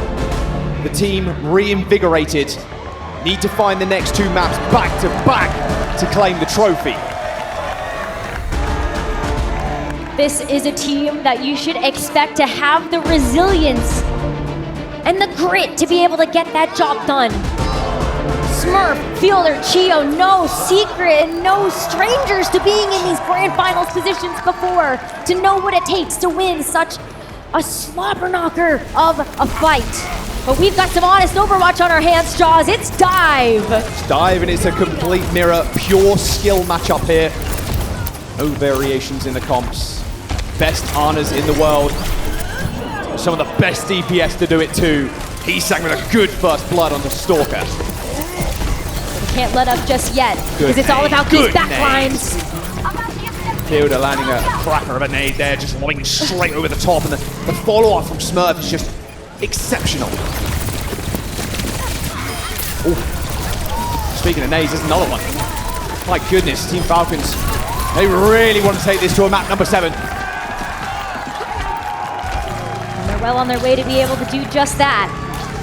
First capture of this point is going to go over to Team Falcons. Off the back of just some really good collapses onto Crazy Raccoon. Would beat them to the punch to be able to get there to the lighthouse first. He's saying is already so low though, and Proper snips it out. He sank down for Crazy Raccoon. Still now playing all the way back. This is what you want, really early picks like this, just continually. Get as much free time as possible. Wasn't affording any of the DPS from the other side, a lot of ult charge either, and he's brawled. Well, Jumpin's what? 1 HP? Can he get away? I mean, he has to. At some point, has to get healed. but it stalls their re-engage for even more time. All the while, Team Falcons have control of this point. They've got control of this game. Lip is looking for an opening to weave in this pulse bomb, but look at Proper doing the same. Both Tracers forced to recall, jumping on high ground. Double DPS ults might be a little bit of a problem for Team Falcons, but they end up using this nano boost first. Smurf playing a little bit more passive here, but knows he's got the Primal Rage in a couple of seconds. A Tracer duplication here from Hisang, as the point is currently being contested. Proper holding it down right now for Team Falcons, forced to hit the recall and chased down by Hisang, but still, is he going to get the mega health back? Yes, he does! A stick on the wall! And there's the dupe, it's gone, but still Hisang finds the kill. Chio with a rally is going to keep the rest of the team alive on the point, and Stalker with a dupe. It doesn't matter, because Jumbin's got the Primal, and he's already taken care of Fielder. But even though that fight didn't go in their favor, there's still enough stall here for Smurf to try to get back. Had the opportunity to use the Primal Rage there to extend that fight even further, but Team Falcons got what they wanted out of that engagement. 81% capture progress on this first point. Still the Primal Rage at the ready for Team Falcons to throw into the next one. But Crazy Raccoon, they're now going to be on the defense having control at this point. So watch Lip, watch this pulse bomb. Where does he go? Oh, another perfectly placed nade by Shu. Takes care of Fielder, didn't even need the Tracer in the end. Again, they end up trading extremely scrappy, but look, Falcons already on the point, putting pressure down, forcing Jumbin back. Oh, that Primal Rage, good enough to be able to boop away everybody. And even though Lip was about to get sent over the edge, Proper denies that environmental, just finishes up the kill regardless. 90% and counting here for Team Falcons on this first round.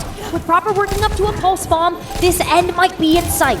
Who's there to touch? Jumbin looking like he's gonna. There we go. The boop, though, he's good. The boop is perfect. He can't get there. He just can't get there. The break, the bash. The Winston unable to make it, and that's going to be the first round going to Team Falcons. This is what they needed. They want to extend this series out into a map number 7 with Crazy Raccoon still at match point. But you heard the desk. Jaws, it's not over until it's over, and this is Control. It can go any which way. So don't count Crazy Raccoon out of this fight just yet. Hello. That's what I want to see. I want to see that map number 7. Crazy Raccoons still sitting on match point, but a new fire lit up under Team Falcons. They are ready and roaring to go. Same comps, mirror dive. Watch these backlines. Fielder, Chio for Falcons, Charong and Shu for Crazy Raccoon. Which one is going to go down first? Because with these Winstons, you're seeing that aggression go towards them, the supports, to take them out of the fight first. You're almost hoping you're seeing a little bit of Roadhog here, maybe. A little cheekiness, but I'm more of a fan of Honest Overwatch myself. Crazy Raccoon with a nade. Did land, hit a bubble. Oh, but it's Hisang. Falls first again. Proper arch nemesis Hisang at this point in time as Falcons are there looking to cap again. Oh, good nade. Super good nade. Means that Smurf can't go in and finish up those picks, so Charong and Shu are able to get out with their lives. But with this first point capture going over to Falcons, history may be repeating itself. Fielder looking at that nano boost. Shu's gonna have one up as well for the next fight, but look at Lip already with a pulse bomb and waiting. Yeah, 99%, that'll do it. And there's the backline. Oh, post bomb goes wide. Not even a hit marker there. Still Fielder shrugging that one off. Has got a nano boost and he's got the backup required. Sleep guard goes a little bit wide as Hisang is sent over the top, taking down Sorka with the help of the nano. Now it's Hisang's time to shine. He's had enough of Proper in the sun. A nano boost allowing Hisang to have that extra damage to duel it out with Stalker in that 1v1. Not quite enough to be able to get him that duplicate right now, but he will have it by the time that Team Falcons move back in. But Team Falcons, they're coming in with 5 ultimates to throw at this fight. An overwhelming amount of force to try to get this point back under their control. And no nano boost from Shu is going to be really rough here. Chorong's rally is going to have to be perfect. You have to use it when you're super high HP as well, because if you're low, you're going to get focused down really quickly. Pulse bomb from Proper. Sports Jumbin. He does have Primal Rage if he needs to use it. Insta pops it as soon as that Pulse bomb detonates. Double Tracer on the map now. 14 Falcons, Proper and Stalker hunting their prey. Looking for the back line as fast as possible. A free pulse bomb too. Fielder hits the nade on the ground. And that will be Heesang. Not getting anything done. And Anaboo's deployed on the back line. But wait a second. Some try shots following Fielder. Back to the spawn. There was 4 Tracers on the point at that one point. And look at this. Team Falcons able to get control for even just briefly as Stalker's able to get the better of Heesang, sending him all the way back to spawn. I don't know, disadvantage. Crazy Raccoons, you're thinking they were going to fall there. But still, they burned so many ults of Team Falcons. They got nothing coming into this next fight. Lip is going to be a big difference maker here. Yeah, but these Echoes can still have a lot of potency in these matchups. Look at where Stalker is going to be hitting from, all the way behind that building, and so much flexibility when it comes to his line of sight. He's perma-marking the tank as well. Oh! Stalker already dead. And Lip's still with the pulse bomb. Might not even need it. Team Falcons, they're still in control at this point. Rose. Chio and Jumbin end up a little bit of trade there, but Crazy Raccoon should be winning this fight. Oh, and we're going to almost 99-99 here as Team Falcons lose control. Team Falcons, though, with this amount of time left, have 2 more attempts to be able to get this back in their control and win out this map and bring us into a map number 7. I would not be able to believe my eyes if we get a chance to go that far. The Crazy Raccoon, they're hoping that this Nano, this Pulse Bomb still yet to let rip from Lip's pocket will be enough for them to match this percentage and then some. Nice damage there onto Jimbin, but here comes the He's Nano. so low. Oh, the Pulse Bomb lands. Lip's going to take 2 with him, I fear! Double kill for Lip in the backline. Crazy Raccoons chasing Falcons now. Any kill here is huge for their percent bank. Sends Team Falcons reeling as they figure out how they want to approach this next fight. But now that they've gotten so many ultimates out of Crazy Raccoon, they may just get a chance to use their own. Proper with the Pulse Bomb this time around. Stalker and Smurf both hoping that they're going to have the duplicate and Primal Rage. He needs to hit the backline here, and he does just that. Choron already dead, and now Proper can force the points. Both teams losing their bricks, but it is Lip killing Fielder. No support left for Team Falcons. Looks like we're going to a round number 3 here. There's a Primal Rage for Smurf, even a duplication here from Stalker. But what more can be done? Smurf needs some crazy amount of heroics right now to take down these beasts. Oh, the stick from Lip! Is there nothing he can't do? Duplication kill, and he's still putting on the pressure in the front line. But a nano boost actually. A rally from Choron and a sleep from Shu. What are you going to do about it now, Smurf?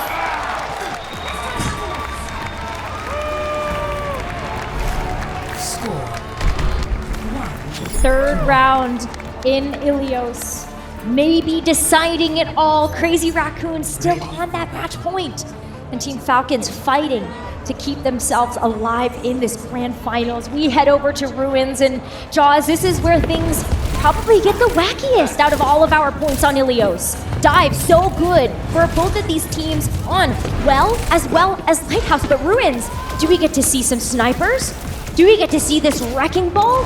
Junpin has been able to get the better of Team Falcon's strategy when it comes down to playing out these pocket picks, the Roadhog, the wrecking ball. And that's what we're seeing. Yeah, he's rolling on the ball. No Widowmakers here.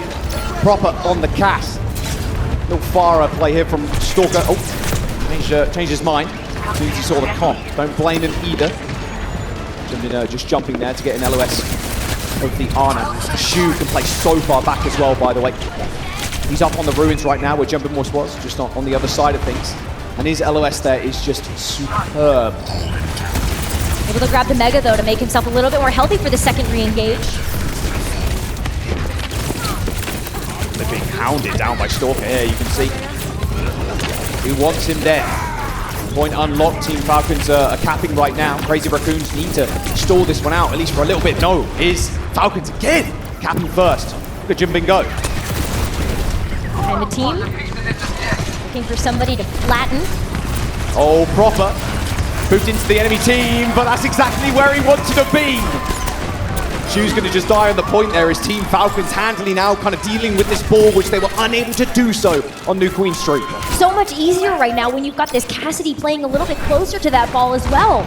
Big target for just letting that clip empty into that character. The hinder nade as well. Gonna slow down this mobility available to the Wrecking Ball. So Team Falcons keep firm control of this point as they start to look at ultimates of their own. This Kiriko being so influential to deal with these big nanos that are coming through from this Ana. Double DPS ult for both sides almost, and Slipper is nearing that pulse bomb. Duplicate available from Heesang is going to be deadly. Double tracer time here for Crazy Raccoons. Oh, there's going to be a lot of pulse bombs, a lot of explosions, and a whole lot of death, I would imagine. A nice little slam there from Jumpin as the pulse bomb is thrown in by Heesang. A little miss, but it's okay. I'll just earn myself another one. A sound barrier comes in to help Heesang stay alive in the copy. It eventually runs out as Proper is focused down. A little high noon, a pulse bomb thrown in by Lip, and it actually ends up killing Fielder. Team Falcons are just standing tall on this point, refusing to go down. Lip gets a big pick there on the Fielder, but Fielder's going to be able to switch step back into this fight pretty quickly. Even though Crazy Raccoon, they get the flip. Onto Heesang. They managed to get the flip exactly right, Rose. A small re-engage there with the nano boost. Sent Team Falcons careening back to spawn. Oh, a slam kill onto Stalker too. Charge the spawn door challenge complete. But this is where the Wrecking Ball becomes even more potent. Because Team Falcons, they had control first. They were able to play from that defensive position. But with this Wrecking Ball getting some time to set up, with the mines as well, Team Falcons, they don't have too many avenues in which they can ingress onto this point. Well, these mines are going to be deadly too. Bob's going to have to save this roll. They're not going for the slam there. He's going to now swing in, waiting for Team Falcons to get back to the point. A slam onto Proper, but Fielder is already dead. Once again, Lip finds the perfect pick, but it is traded by Shu. Heesang on a nice little off angle here, just peppering away at Proper. He ends up going down, and they've got another fight yet. Smurf jumping over the edge, letting the Archangels take him as Team Falcons go for a reset. Reset, and this might be their last chance as well. That Cage not able to get anything of value there from Smurf. So he's gonna switch over to the Winston. Wants to be able to go dive versus dive. Winston versus this Wrecking Ball. When the onus is right now on Crazy Raccoon. They've got so many ultimates, they might be able to close out this grand finals here and now. Pulse bomb for Lip's going to be pretty terrifying if you're Team Falcons right now, and he's playing super far up. Oh, but he goes down. A little right click from Smurf there. Oh, almost getting the right click on the Echo too, but Heesang replacing that tracer roll with a duplication. A pulse bomb from Stalker, trying to track down Junbin, or at least tries to, but a little extra health there from the sound barrier. But a chase onto Shu. This could be it. Crazy Raccoons nearing 99%. Heesang lasers down Shio, and they might have just done it. Stalker needs to find something dirty here to get back into this fight. A pulse bomb in his hands, but he's all by his lonesome almost as Lip cleans the field. Look at that Shu coming in with the nano too. This might just be enough. Overtime is ticking through. Crazy Raccoon just need to find the team wipe. Proper the only one left, but Lip, even the devil looks away in disgust. Smurf gets back in just in time, but this might just be it. And Crazy Raccoons have done it. And just like Alexander the Great, they can wait because they have nothing left to conquer.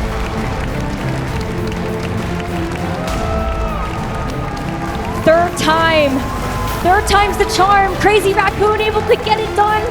Not once, not twice, but 3 times against this roster. Team Falcons put up such a fight to get here in the end. With their own upset in the winners finals over Crazy Raccoons to send them careening. But it all comes down to that final map. What a show, this Raccoon roster. They just can't be stopped. They were beaten down once in the upper bracket, but they are Asia's #1. Twice, 2 main stage titles, and now the title here at the Dallas DreamHack Major. Truly, the best in the world. This team is just unstoppable. Unbelievable. What a sight to behold. Crazy Raccoon with the big trophy above them all.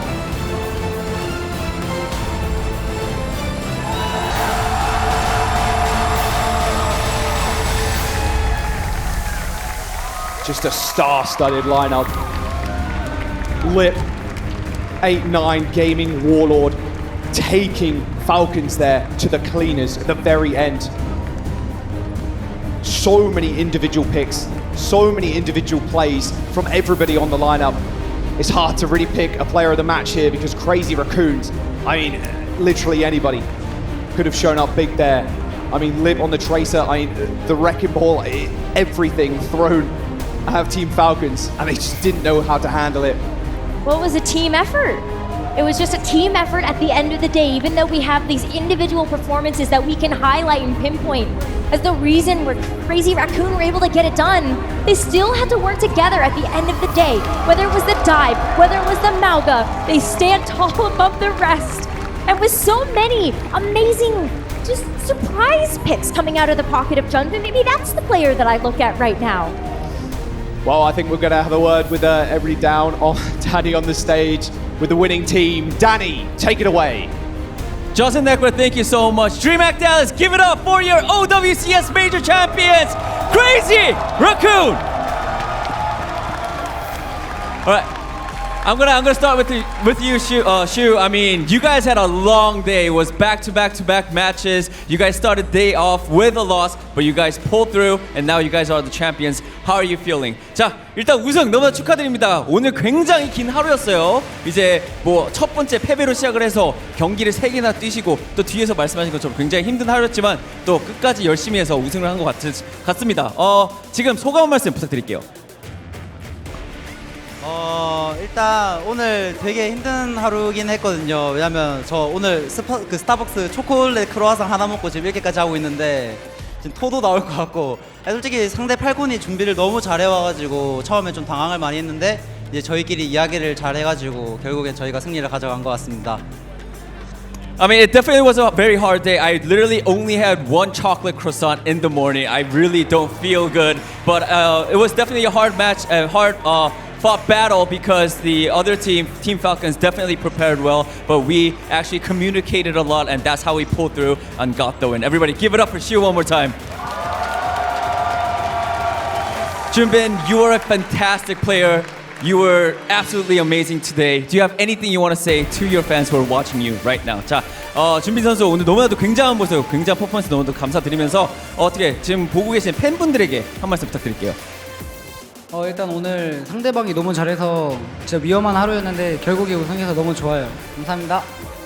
I mean, our opponents were a very good team. They were very scary, but I'm just very happy to get the win. Thank you, everyone, so much. Junbin, everybody, give a round of applause. Right. 자, 두 분 다 옆으로 잠깐 가시면 됩니다. Right. I'm gonna pull you guys to the back. I have them back because we have a very important announcement. Because now it's time to reveal our MVP. Who do you guys think is gonna win? All right. I'm hearing a lot of names. Coach, who do you think is gonna be MVP? MVP 누가 받았을 것 같아요? 희상. Well, let's find out who is our Porsche tournament MVP is. And our Porsche tournament MVP goes to Junbin, everybody!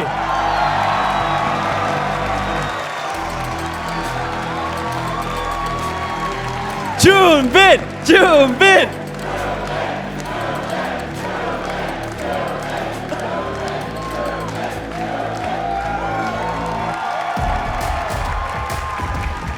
All right, Junbin. I have a couple questions. Can you hold this or?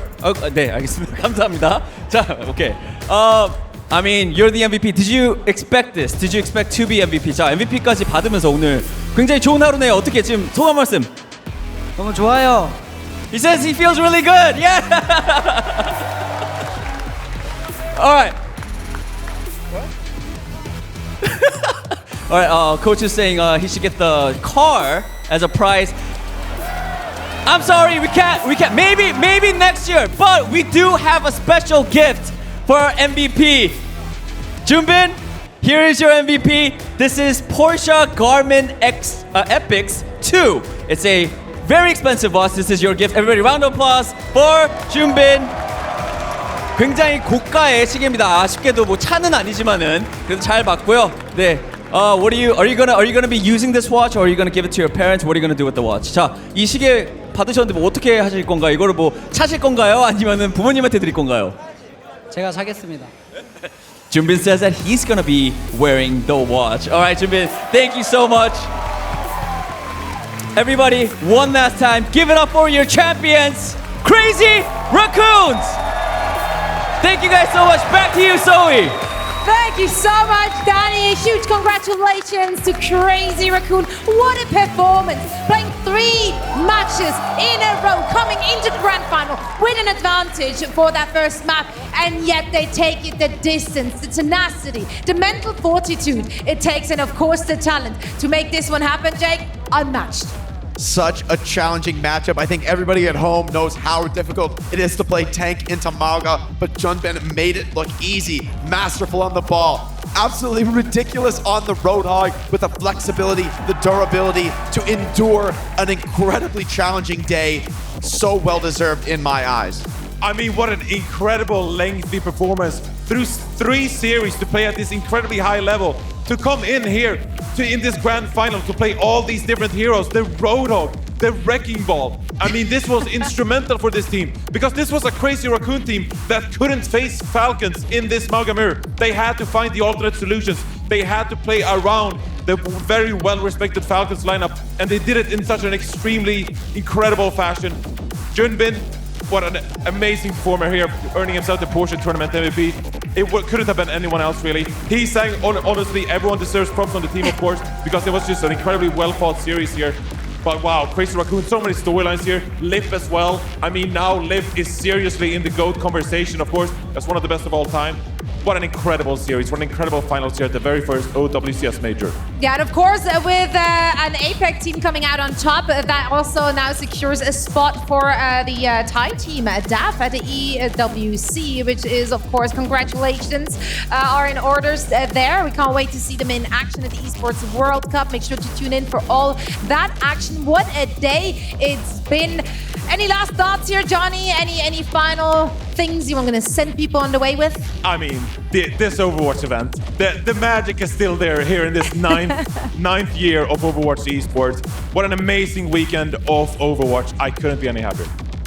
It's a beautiful game, Zoe. It's a beautiful game. It's a beautiful game. It is, with many beautiful moments we get to share with all of you. Of course, this was not the last of us. Stage 1 and 2 are done. This was our first major, but there is more to come. While OWCS, of course, is going into a short break, there's plenty of action to keep up with, so make sure to tune in for all the Calling All Heroes action, for the EWC, for the Face It League coming up in just a week or 2. So lots of stuff to follow, lots of stuff to cheer on and support. For now, though, it is time to say goodbye to everyone watching at home, and of course to everyone here in the crowd. Thank you so much for sticking with us. It's been absolutely incredible to share this experience with all of you. But for now, it's time to say goodbye. Thank you so much, and we see you again very soon.